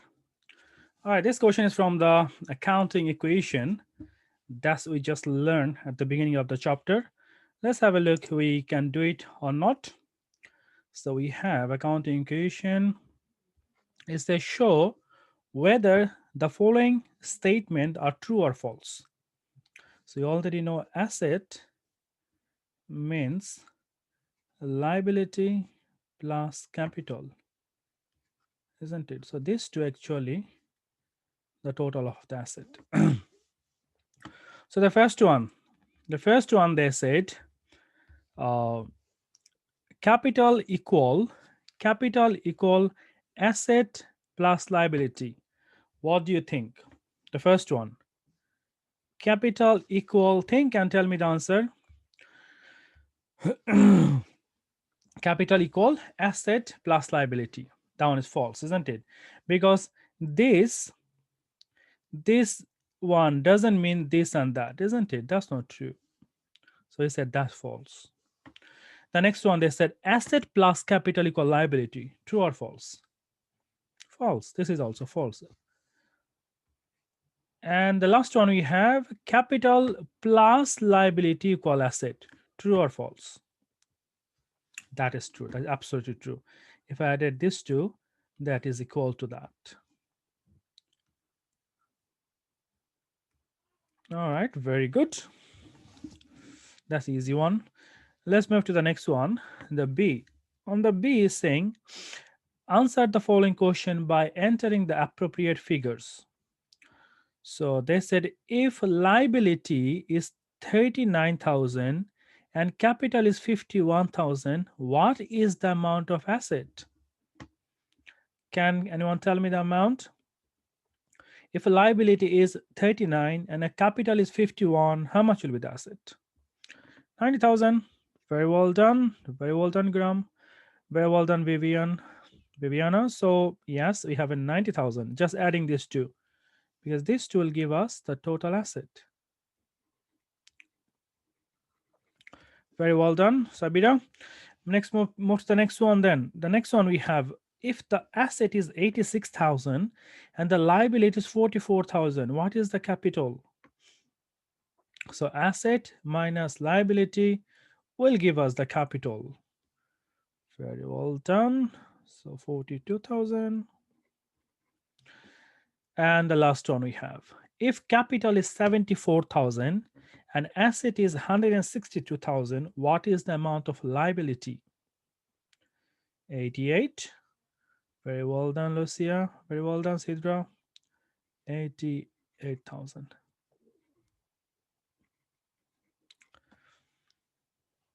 Very good. All right. So any question from here? Activity 2, before we move to the next activity, activity 3. So is there any question from here, from the accounting equation? No. Very well done. Very good. Let's move to the next one then. So what we have, the next one we have here, they said, let's read this question carefully. So the owner of a business withdraw some cash. So it's a drawings, isn't it? Owner of the business takes some money from the business, takes some cash from the business for personal use. That's a drawings. How will the element of accounting equation be affected by this transaction? So they're saying, if owner of the business, he took some cash for his personal use, how this will impact on the accounting equation? So the asset, liability, and capital, which one is increase, which one is a decrease, and which one will have no effect? So the first one, asset. What will happen to the asset? If someone take the money from the business, the asset will be decreased, isn't it? Owner or anyone, if someone take the money from the business, the asset will go down. So asset will decrease, number one. What will happen to the liability? The liability have no change, isn't it? The liability have no change, because if the owner of the business, he took any money for his personal use, his capital will go down. His capital will go down, but it's not the liability. because he is not taking the loan. If we take the loan, then the liability will be increased. But if the owner of the business, he take any money for the personal use, that means that will reduce his liability, the investment that he make at the beginning of the business. And finally, the capital. What will happen with the capital? The capital also decrease, because let's say if he had invest 10,000 to the business at the beginning of the start of the business, and he to take 2,000 for the personal use, so that will be reduced as a drawing, and his new capital will be 8,000, isn't it? So because of the drawings, his capital will go down. Very well done, very good. Let's move on to the next one. Organization procedure. This is that. So this one is not very difficult thing. Let's have a look. This activity was, they said, policy and the procedure. Now they said policy and the procedure. Jefferson is a medium-sized organization with 6 employees in the accounts department. On reviewing the organization policy and procedure, the new finance director has found that one member of his staff processed all transactions relating to sales ledger. This including raising sales invoice, raising sales return credit note, and recording money received from the customer in the accounting record. Which organizational procedure could be put in place to improve the security over the sales ledger? Now, when one person is involved with so many things, like for example, he is the one he raised the invoice, he is the one he record the sales return, he is the one also he record how much money you receive from the customer. So this is a risk, isn't it? He might manipulate the figure the way he want. So what is the best way we can reduce the risk of that? So obviously we have to separate the work. We said we're not going to give all of this work to one person, isn't it? We're going to give this work to the different person, to the different people, and this is called segregation of duties. So you're not going to do everything alone, so I'll give this work to you. Someone going to raise the invoice, someone going to record how much is received, so one person will not do everything. So I'm going to segregate, I'm going to separate the duties, and this is called segregation of duties. So that will be number 2. Very well done, very well done, Iluana. Very well done, Sabira. Very well done, Lucia. Yes, this is segregation of duty. So let's move on to the next one. What else we have?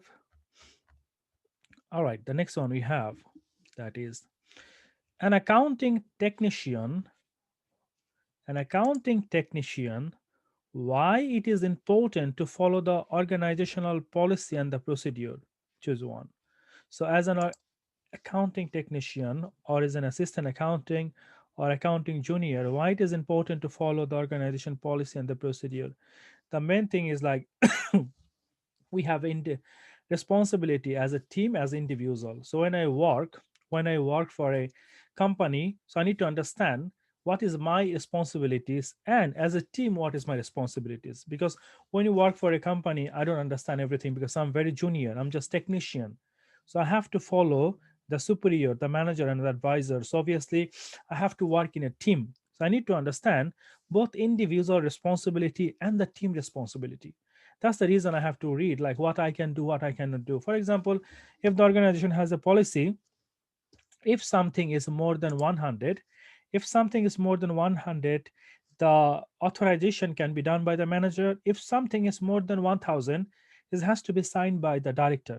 Now if I don't understand, if I don't read the organization procedure and policy, I'll do a mistake. So it's very important to understand my individual responsibility and the team as a whole. So I said both individual responsibility and the team responsibility. Very well done, Joanna. Very well done, Esther. So let's move on to the next one. Ethical consideration. We already know Dr. Pico, integrity, objectivity. You can read yourself if you want later on. So integrity, be straightforward and honest. Objectivity, not be biased. Professional competence and due care. Maintain professional knowledge and skill. Confidentiality, like do not share the information to the third party. Professional behavior, always comply with the law and regulation and be professional. Okay, let's have a look how much we understand. for the ethical point of view, ethical principle. So we have a activity 4. So it says identify the fundamental principle being applied in the scenario below. All of the scenario take place within an accounting practice. Each scenario should be considered separately. Okay, let's do that. So we have the first one. Each scenario will treat separately. All accounting estimate, all accounting estimates such as depreciation charge are reviewed independently by two members of staff to ensure they are fair. So they are fair. For that, they have to be checked by two person. So from the bottom, which one you think is relevant here? So two person need to check so that it look like independent to ensure that they are fair. Fair is linked to the objectivity, isn't it? Fair is linked to the objectivity. Remember that. Remember that fair is linked to the objectivity. I have to be fair always. I cannot be biased. So fair is linked to the objectivity. So I keep two members so that I understand nothing is going wrong here. So this is basically my principle of objectivity. So I said objectivity. This one. Number 2, employees are not permitted to make negative reference to the competitor when they're trying to win new business. What do you think? Professional behavior? Definitely. Professional behavior. You don't say something bad about someone others, just to get some client. It's not a very good behavior. You don't, because some people they do that, like don't go to them, they are not very good. Don't go to them, they are not very good. You don't give them a negative reference for anyone just to get the business. the next one. The next one is says the new trainee accounting technician received training from an experienced supervisor before beginning the work. So before he start the work, he got some training from the senior staff. So what is relevant here? Which fundamental principle is relevant here? Professional competence and due care. So we said competence and due care. Yes, competence and due care. Very good. Very well done. All right. Then the next one we have a client has overpaid. A client has overpaid. The managing partner contact the client to notify him of this and issue a refund. What is the example of that? That's the example of integrity, isn't it? He's a very honest person. If someone paid more, overpaid, you call them and you paid his money back. This is the example of integrity of the fundamental ethical principle. No client detail may be disclosed outside of the firm without a specific consent from that client. What do you think? We cannot share any information with anyone without the permission from the client. That is our confidentiality. Very well done. Confidentiality. Very good. So this is basically our fundamental principle. So let's move on to the next one. Let's have a look what else we have. We have some traits, so we already know that: self-interest, self-review, advocacy, familiarity, and the intimidation. So let's have a look what we have here. It says which of the following can use in your explanation to him. Okay, we have something in the top 10. Activity 5, ethical behavior. Let's read this one.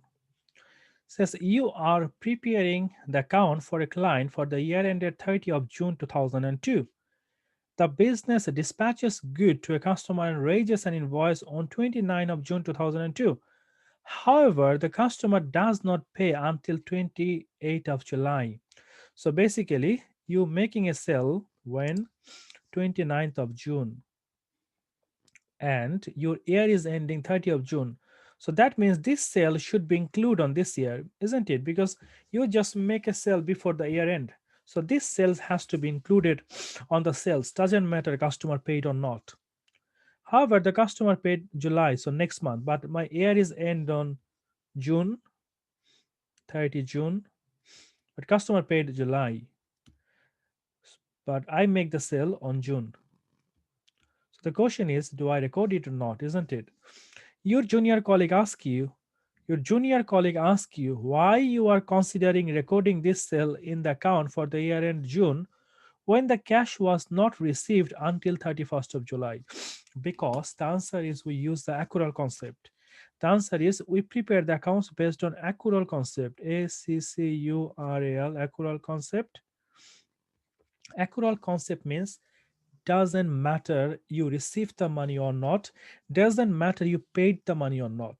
If the transaction is relevant to this period, that means if the sales is occurred, if the purchase is occurred, doesn't matter you paid or doesn't matter customer paid, you have to record this one on that period. So it doesn't matter customer paid or not, but still you need to say it is a sales. When customer paid to you, you can record that on the cash book, but for the time being you need to say this is my sales. It's not really matter customer paid or not on that period. All right, so let's have a look what is the requirement here. Says which of the following can you use in your explanation to him. You must choose one answer for each of the row. Okay, so let's do that. The first answer, I'm telling him, the junior colleague, the proprietor means the owner need to increase the profit for the year ended 30 June 2002 to encourage the bank to extend the business overdraft limit. So is it acceptable reason or it is unacceptable reason? It is unacceptable reason. We don't manipulate the account just to show the profit because the owner need loan from the bank.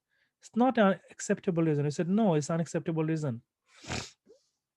The next one, the transaction is an expense relevant to the year end 30 of June 2002. Is it an expense? I make a sale. Is it not an expense? Isn't it? It's not an expense. It is not the acceptable reason. The last one, they said the figure is a current asset. Current asset means I made a sale, but I didn't receive the money yet. So that's my sales ledger control. This is my trade receivables. So the answer is yes, that's my current asset. I made a sales, but the customer didn't make the payment yet, but they will pay me very soon. So they're my current asset. So obviously, this one is it's a current asset, and that is acceptable reason. Okay, I have a question from Flora. What if a business use cash accounting scheme? Yes, if the business use the cash accounting scheme, then they can only record if they receive the money from the customer or if they paid the money to the customer. But you cannot use the cash accounting scheme until you have a conversation with the HMRC, because cash accounting scheme is not for everyone. So if you want to prepare the accounts by default, that has to be with the accrual concept. You prepare the accounts based on the accrual concept, not the cash basis. But if you want to do it, you have to you have to make a call to HMRC, you have to contact with them, you have to tell them I want to prepare my accounts based on the cash basis, and if they accept, then you can do that. Otherwise it's not possible. You cannot prepare the account cash basis because of you like, it's not your choice. All right, so let's move on to the next one. We have a professional behavior, so let's have a look the question for the professional behavior. It says you are working as an accountant technician on year-end accounts. The following are situation where you may have to record adjustment. Okay, which one of this be acceptable professional behavior if action by you? So which one is the acceptable behavior? So let's have a look. A client sales manager wishes you to record the current accounting period credit sale made in the last month of the year. The bank statement shows that the cash was not received from the customer until the second month of the next year. This is the one we just done it, isn't it? So you make a sales. He said like record these sales on the accounts, but you see on the bank statement you receive the money next year, the next month, second month of the next year. but it's not matter, isn't it? Even if we receive money after 6 months, obviously, like this is part of the sales. For example, let's say if my year ending is 30 of June, and we received the money, the sale date was the sales I make, let's say 15th of June, and I received the money, let's say 15 July. So that means even though my year ending 30 of June and sales here is, let's say, 1000 on 15 June, because 15 June come before the 30 June, before the year end, doesn't matter I received the money on July, doesn't matter. I have to include this 1000 on this period. So that is actually true, isn't it? A client sales manager wishes you to record the current accounting period credit sale made in the last month of the year. So last month of the year, let's say before the year ending, last month we make some sale, but we didn't receive the money on that month. Still, we can record this on part of the sale. I said, yes, we can do that. So if we make a sale in June, and if we didn't receive the money on June, doesn't matter. It's the sales is happen on June. I have to record it. The next one we have here, the client want you to reduce the profit figure in order to pay less tax. I think we don't have to read more, isn't it? It cannot be the answer because we never reduce the profit to pay less tax. It cannot be true. Then the next one we have, your firms need to meet its deadline for preparing the accounts. Your supervisor tells you to save time by writing off some amount for the irrecoverable debt as the prior year. So because you have less time, so you just want to write off something. We cannot do it, isn't it? Because we have a less time doesn't mean like we're not going to do my work properly. The next one we have, a client has a VAT registered business. At the year, there is the credit balance on the business VAT control account. The client asks you to record the balance as income in the statement of profit and loss. So if we have a credit balance, that's a liability, isn't it? And the client said, don't show as a liability, show as income, so that income will go up. Can we do that? The answer is no, we cannot do it. So only the first statement is true, because even though the sales we have, even though we receive the money later on, still we can record it. Other all of these three is not true because we cannot do it. All right, any question from here?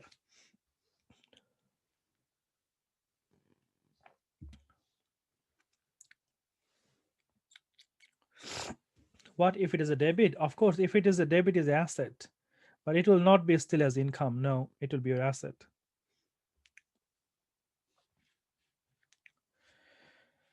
All right, very good, very well done. So let's move on then. This is the end of the chapter. Let's move on to the next chapter. Let's have a look what we have on the next chapter. The next chapter we have purchase of non-current asset. So purchase of non-current asset. Non-current asset. What does that mean? The non-current asset. Non-current asset means the fixed asset, isn't it? Any asset. Any asset. If we buy it but not for resale. So for example, if we buy any asset but not for resale. So asset that not buy for resale, rather to use. So any asset, if we basically don't buy it just to resell, we buy it for use. For example, let's say we buy 10 photocopy machine for the business. So selling the photocopy machine is not my business. Because I buy it, I need to use it for my business. For example, if I buy 5 computer, I'm not going to sell this computer. I buy it because I need to use it for the business purpose. So if I buy any asset not for the purpose of resell it, this is my asset. And the difference between the non-current asset and the current asset is, any asset if I buy for the intent then to use it more than 1 year. So for example, if I buy an asset and if I'm planning to use it more than 1 year, we called it non-current asset. So if any asset I buy And if I use it more than 1 year, that will be the non-current asset. If I buy any asset that I'm going to use less than 1 year, that will be my current asset. Or any asset that going to be converted into cash within 1 year, that is called current asset. For example, sales ledger control is a current asset because the people I make a credit sale, they're going to pay me within 1 year. Then the bank, the money we have on the bank, this is my current asset. Anytime I can make it cash. Then the inventories, the stock I have, so I'm going to sell it very quick and very soon, and that will be converted into cash. So any asset very soon or within a year that will be converted into cash, we called it current asset. And any asset we planning to use it more than 1 year, then obviously that will be our non-current asset. All right, so let's move on to the chapter overview. Let's have a look what we have here. Okay, on the chapter overview. All right, thank you, Maima. So let's have a look. Chapter overview. On the chapter overview, we can see we have a two things. We have a capital expenditure and we have a revenue expenditure. So what is the difference between these two? Capital expenditure is mainly for the non-current asset. Revenue expenditure mainly for the current asset. Now, capital expenditure, as I said, there is some condition has to be satisfied when you do a capital expenditure. First thing, it has to be acquisition. Acquisition means purchase. Acquisition means purchase. Replacement. Replacement means, for example, you had a old sofa in the home. Now you throw the old one and buy the new one. So you make a replacement. So it's a capital expenditure. Improvement of the non-current asset. For example, if you have a house and you just make extension, so let's say you make a one room on the garden, so you make some extension. So if you make an improvement on the non-current asset, that will be also part of the capital expenditure. So three things: acquisition, replacement, and the improvement of the non-current asset. On the other hand, the revenue expenditure, we have a trading expense on repair, maintenance, or servicing of the non-current asset. Remember that if something is a part of the maintenance or insurance or repair, this is always revenue expenditure. It is not the capital. Capital is only three things: acquisition, replacement, and improvement. And anything that goes to the profit and loss account, that's all revenue expenditure.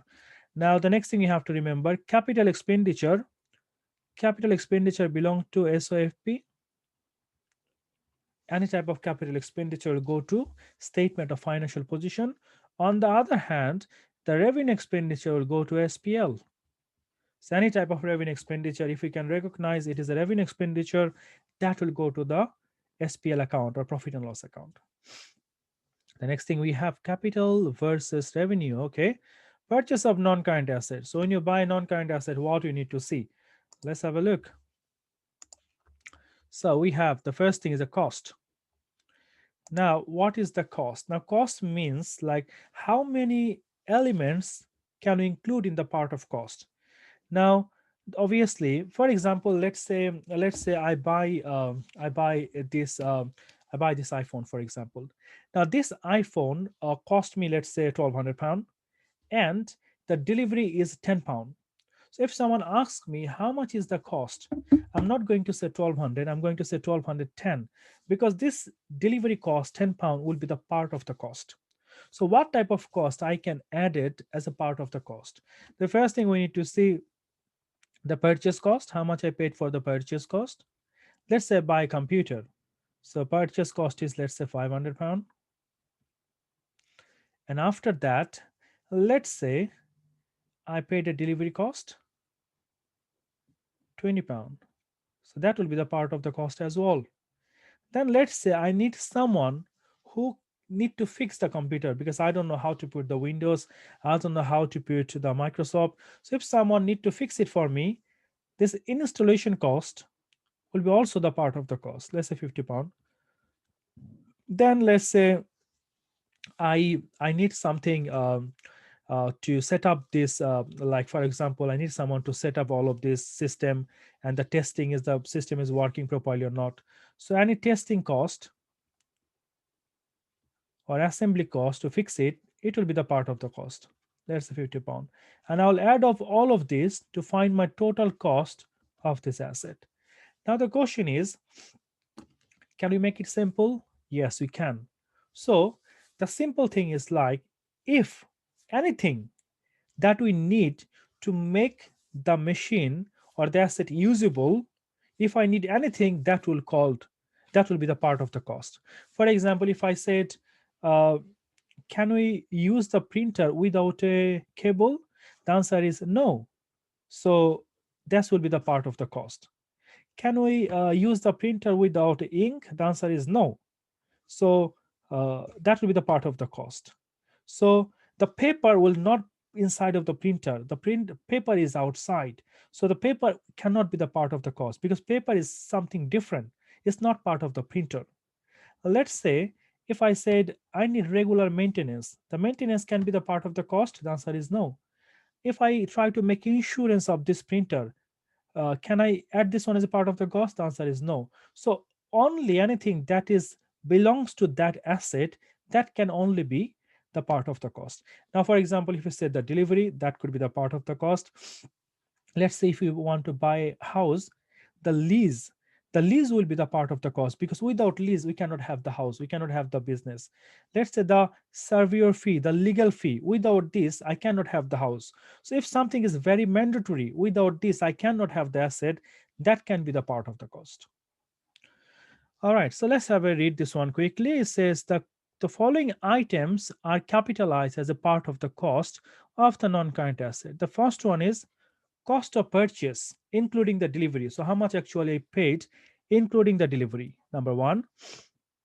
Number two is cost of construction, including own labor. That means maybe you don't hire someone, but you spend 1 day to fix the machine. So you can charge how much you can charge for yourself. So if you work outside, how much you can earn. So you can charge this amount as a part of the cost because you spend your time to fix it.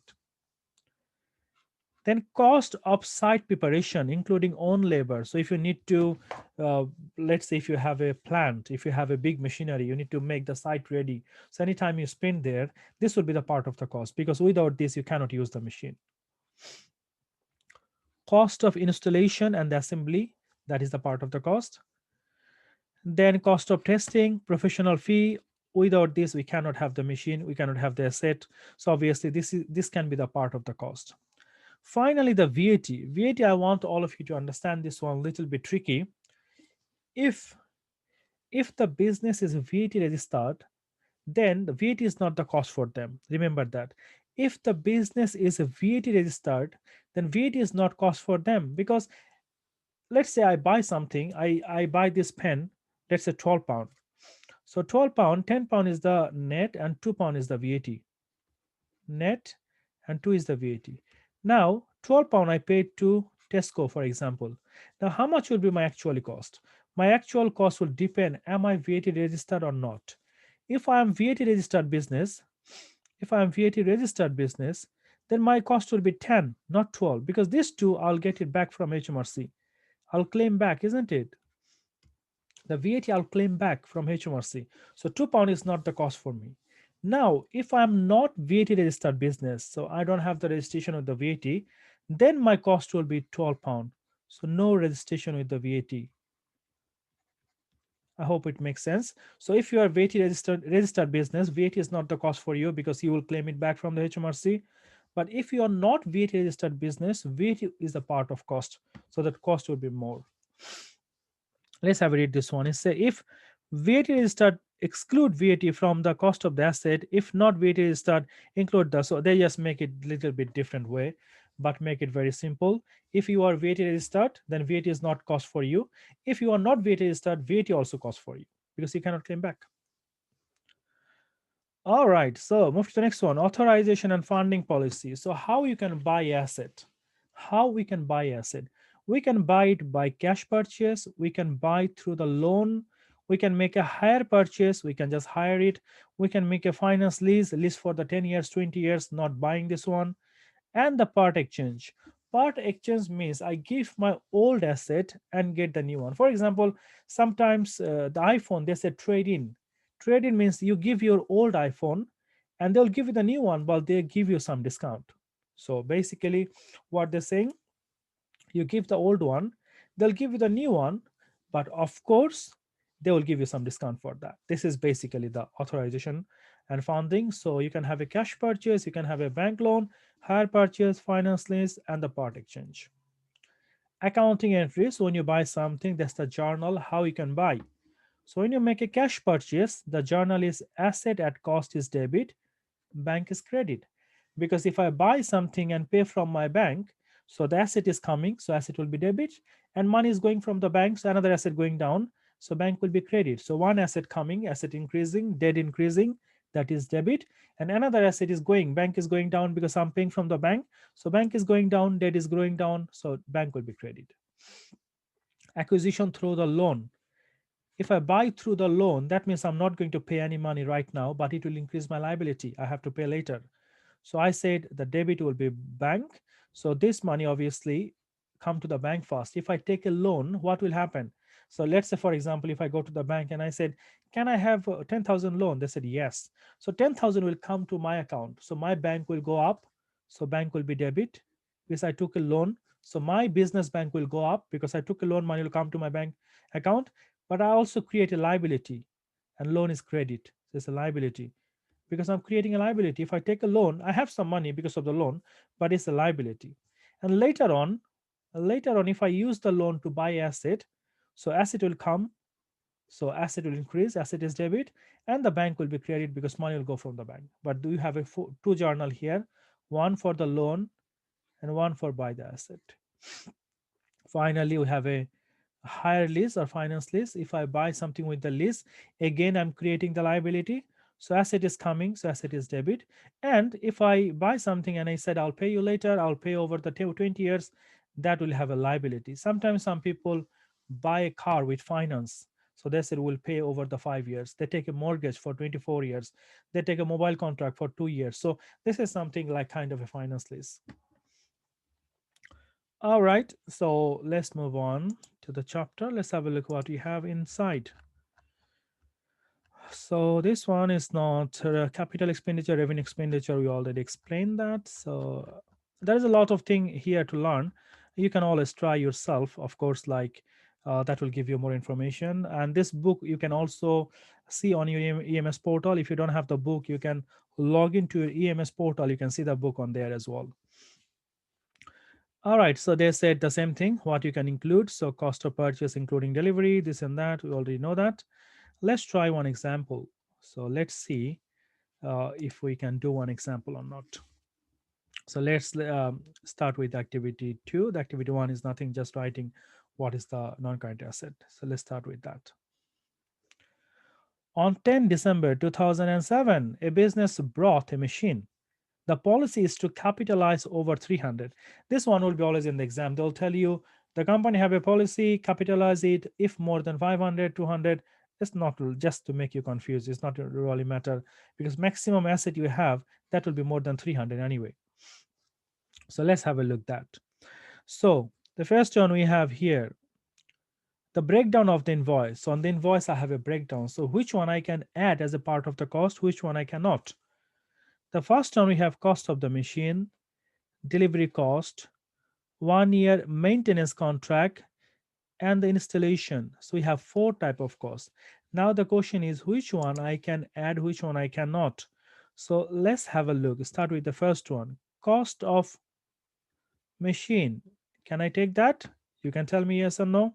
Cost of the machine 20,000.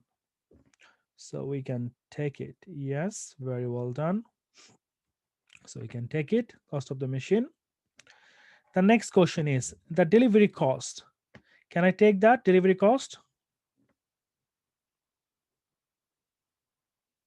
Answer is yes, very well done. Then the next question is, can I take the 1 year maintenance contract? The answer is no, very well done. So cannot take the maintenance. No. Then the next one is installation cost. Can I take this one as a part of the cost? The answer is yes, very well done. Very well done. So how much will be my cost for this asset? So from 20,500, I need to minus the 800, or I can add this, and that. So that is 20,700.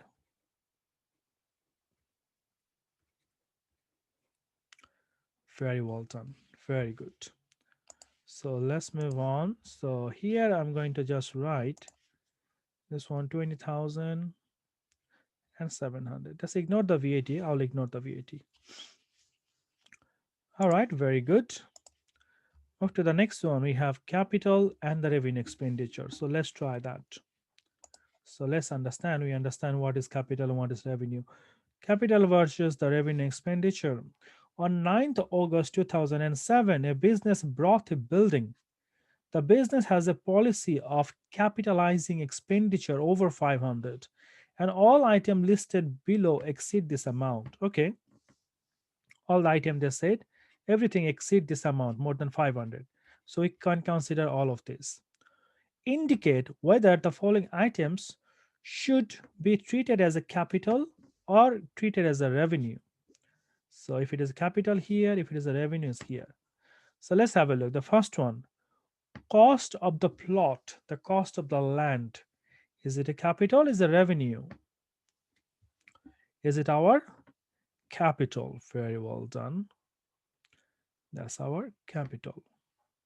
Then the next one, surveyor fee. So the person who determine the value make the survey. So that will be our also capital, isn't it? Remember that without the surveyor fee, I cannot have the asset. So this is also is very needed. Without that, I cannot have the asset. So this is a capital. Even though the amount is small, but without the surveyor fees, I cannot have the asset. This is a part of the asset. So I need to say this is also capital. Then legal fee for drawing up the purchase contract. Legal fee. This is also capital. Without paying the legal fee for the lease or anything, I cannot have this asset. So this is also part of the capital expenditure. Then the last one we have cost of resourcing alternative building to purchase. So I'm just done some research. If I don't buy this one, can I buy another one? Can I buy another one? So this cost, can I capitalize? No, this is expense. So it's a revenue expenditure. So I said I cannot capitalize it. It's a revenue expenditure. Very well done, Samira. Very good, Lucia. Very well done, Sabira. So let's move on to the next one. VAT on non-current assets. We already discussed a little bit about the VAT before. So let's have a look if we have any question for the VAT actually. So we have a method of funding, the journals. We already talked about the journals. Make sure you read all of this. Is very important because if you don't read this, there's a lot of information they give that will be very helpful to understand. All right, let's have a look. The journals. It's not going to be difficult. You already know how to do it, but let's try that. So activity 4, recording a machine in the general ledger. A business brought a machine costing 12,000. The machine was paid for in cash. The policy is to capitalize expenditure over 500, ignore the VAT, so you don't have to worry the VAT. So the machine cost is 12,000 paid in cash. And obviously, if you see the cash, and on the answer, if you don't see the cash, don't worry. Cash means it's a bank. So sometimes when the people said cash, they actually means it's bank, it's not cash. So it's not like, oh, I paid cash, but I don't see the cash. Don't be confused. So cash means actually is a bank. So what will be your answer here? So machine at cost, because you're buying the machine, asset is coming to the business. So if the asset is increased, debt is increased, that will be our debit. So I said the debit. So machine at cost. Machine at cost. That is debit 12,000. There is no VAT, so you don't have to worry about the VAT. So 12,000. And the bank. Bank is credit 12,000. All right. Any question from here? If you have any question, please make sure you write it down so that I can explain a little bit more. All right, very good. Let's move to the next one then. Activity 5. It says recording a motor vehicle in the general ledger. So buying a motor vehicle. So let's have a look. A business acquired a motor vehicle costing £18,500. This was funded through a loan. Okay, so we have a two journal. Remember, if there's a loan, we have a two journal of 18,500 repayable in 2 years' time. The policy is to capitalize expenditure over 500, ignore the VAT. So they said, show the journal entries needed in the general ledger to record the bank loan and then purchase the motor vehicle. So they said, first, you record the journal for the bank loan, then you use it for buying the motor vehicle. So let's do the first one. What will be the first one for that if I take a loan? Bank debit, loan credit. Very well done. So bank debit, because money is coming if I take a loan, and the loan is a liability, so loan will be credit, number one. And later on, if I use this loan to buy the asset, what will be the journal? Motor vehicle debit, motor vehicle debit, and the bank is credit, isn't it? Money will go from the bank. Very well done.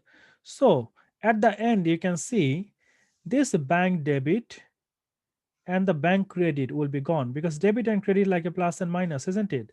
Debit and credit like a plus and minus, it will be gone. So in the system, it will be only the motor vehicle and the loan. So when you do this two journal, the system will automatically offset each other, because bank is a debit, bank is a credit, means debit and credit will be gone, like a plus and minus. It will be offset each other anyway. So in the system, we will have motor vehicle and the loan. All right, so you're going to write here bank, that is 18,500, and the loan 18,500. And on the next one, we're going to write when you buy that. So we said motor vehicle debit 18,500, and the bank is credit 18,500. All right, that's it. Any question from here to understand the journal for the loan? All right, very good, very good. So let's move to the next activity then. Activity 6, VAT and purchase on non-current asset. So now this time they will introduce the VAT. So what we'll do with that? So let's try that. So they said a VAT registered business purchase a computer. Remember, VAT registered, that means VAT is not the cost for me, because I'm going to claim the VAT. So I have to show the VAT as well. As soon as the VAT is started, I have to show the journal for the VAT as well. 1,000 plus VAT. So how much is the VAT? 20%, isn't it? So 1,000 times 20%, that gives me 200, isn't it? So the VAT is 200. And the total I paid 1,200, for VAT 200, and for the net is 1,000. The acquisition is a cash purchase. The VAT rate is 20%. The policy is to capitalize over 300. Okay. Requirement: record the journal entry needed in the general ledger to show the purchase of the computer. Okay, so what will be the journal here to purchase of the computer? So computer at cost. So buy the computer as it is coming. So computer at cost. Computer at cost. That will be my debit, isn't it? And the VAT account or VAT control account. And I paid from the bank, so bank will be the credit, because money is going from the bank, isn't it? Now tell me, how much will be the computer at cost here? 1,000 or 1,200?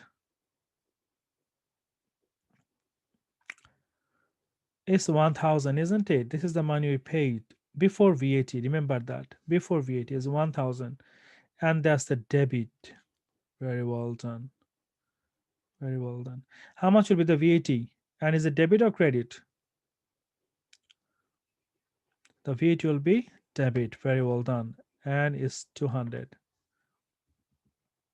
is 200. Very well done. And from my bank, how much I need to pay? From my bank, the money will go total 1200. So 1200 will be go down from the bank. So 1200 will be credit. Very well done. Very good. All right. So capitalize. So the policy is to capitalize expenditure over 300. Okay, Umaima. So let me explain to you. So capitalize means like when the amount is small, business may be decided not to show this one as a capital expenditure, because if it is a capital expenditure, they have to keep it on the statement of financial position, isn't it? So if the amount is small, the company said, for a small amount, we don't want to keep this amount on the statement of financial position. Our policy, if the amount is less than 300 pound, I want to treat this one as a revenue expenditure, not capital. So if this is less than 300, I'm going to take it on the profit and loss account, and I'll claim this one as expense, not as an asset. And company can do that. So if the company is really big, for example, let's say like 1 million, 2 million pound their transaction, and for the £5 they don't want to show in the asset, it doesn't look like £5 you have asset. So they said if this is less than 300 pound, then I don't want to show this one as asset, I want to show this one as expense. Make sense, Umaima? Okay, so that's it. Any question from here, activity 6?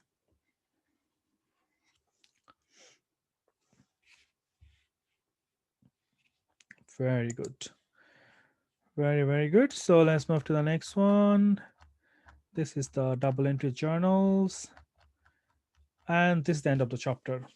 So we have done 3 chapters, I think is enough for today. So obviously, like we try to explain as detailed as possible, but again you have to do some revise.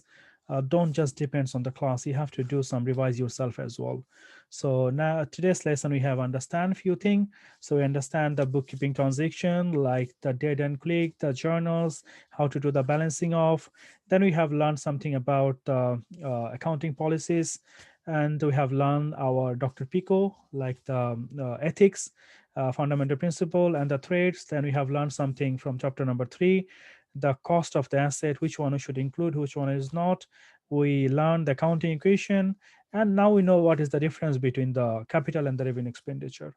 So I hope like you have some understanding now about this 3 chapter we have done, and hopefully the next week we'll start from chapter number 4. And as I said, make sure you do some revise, and that will be wonderful.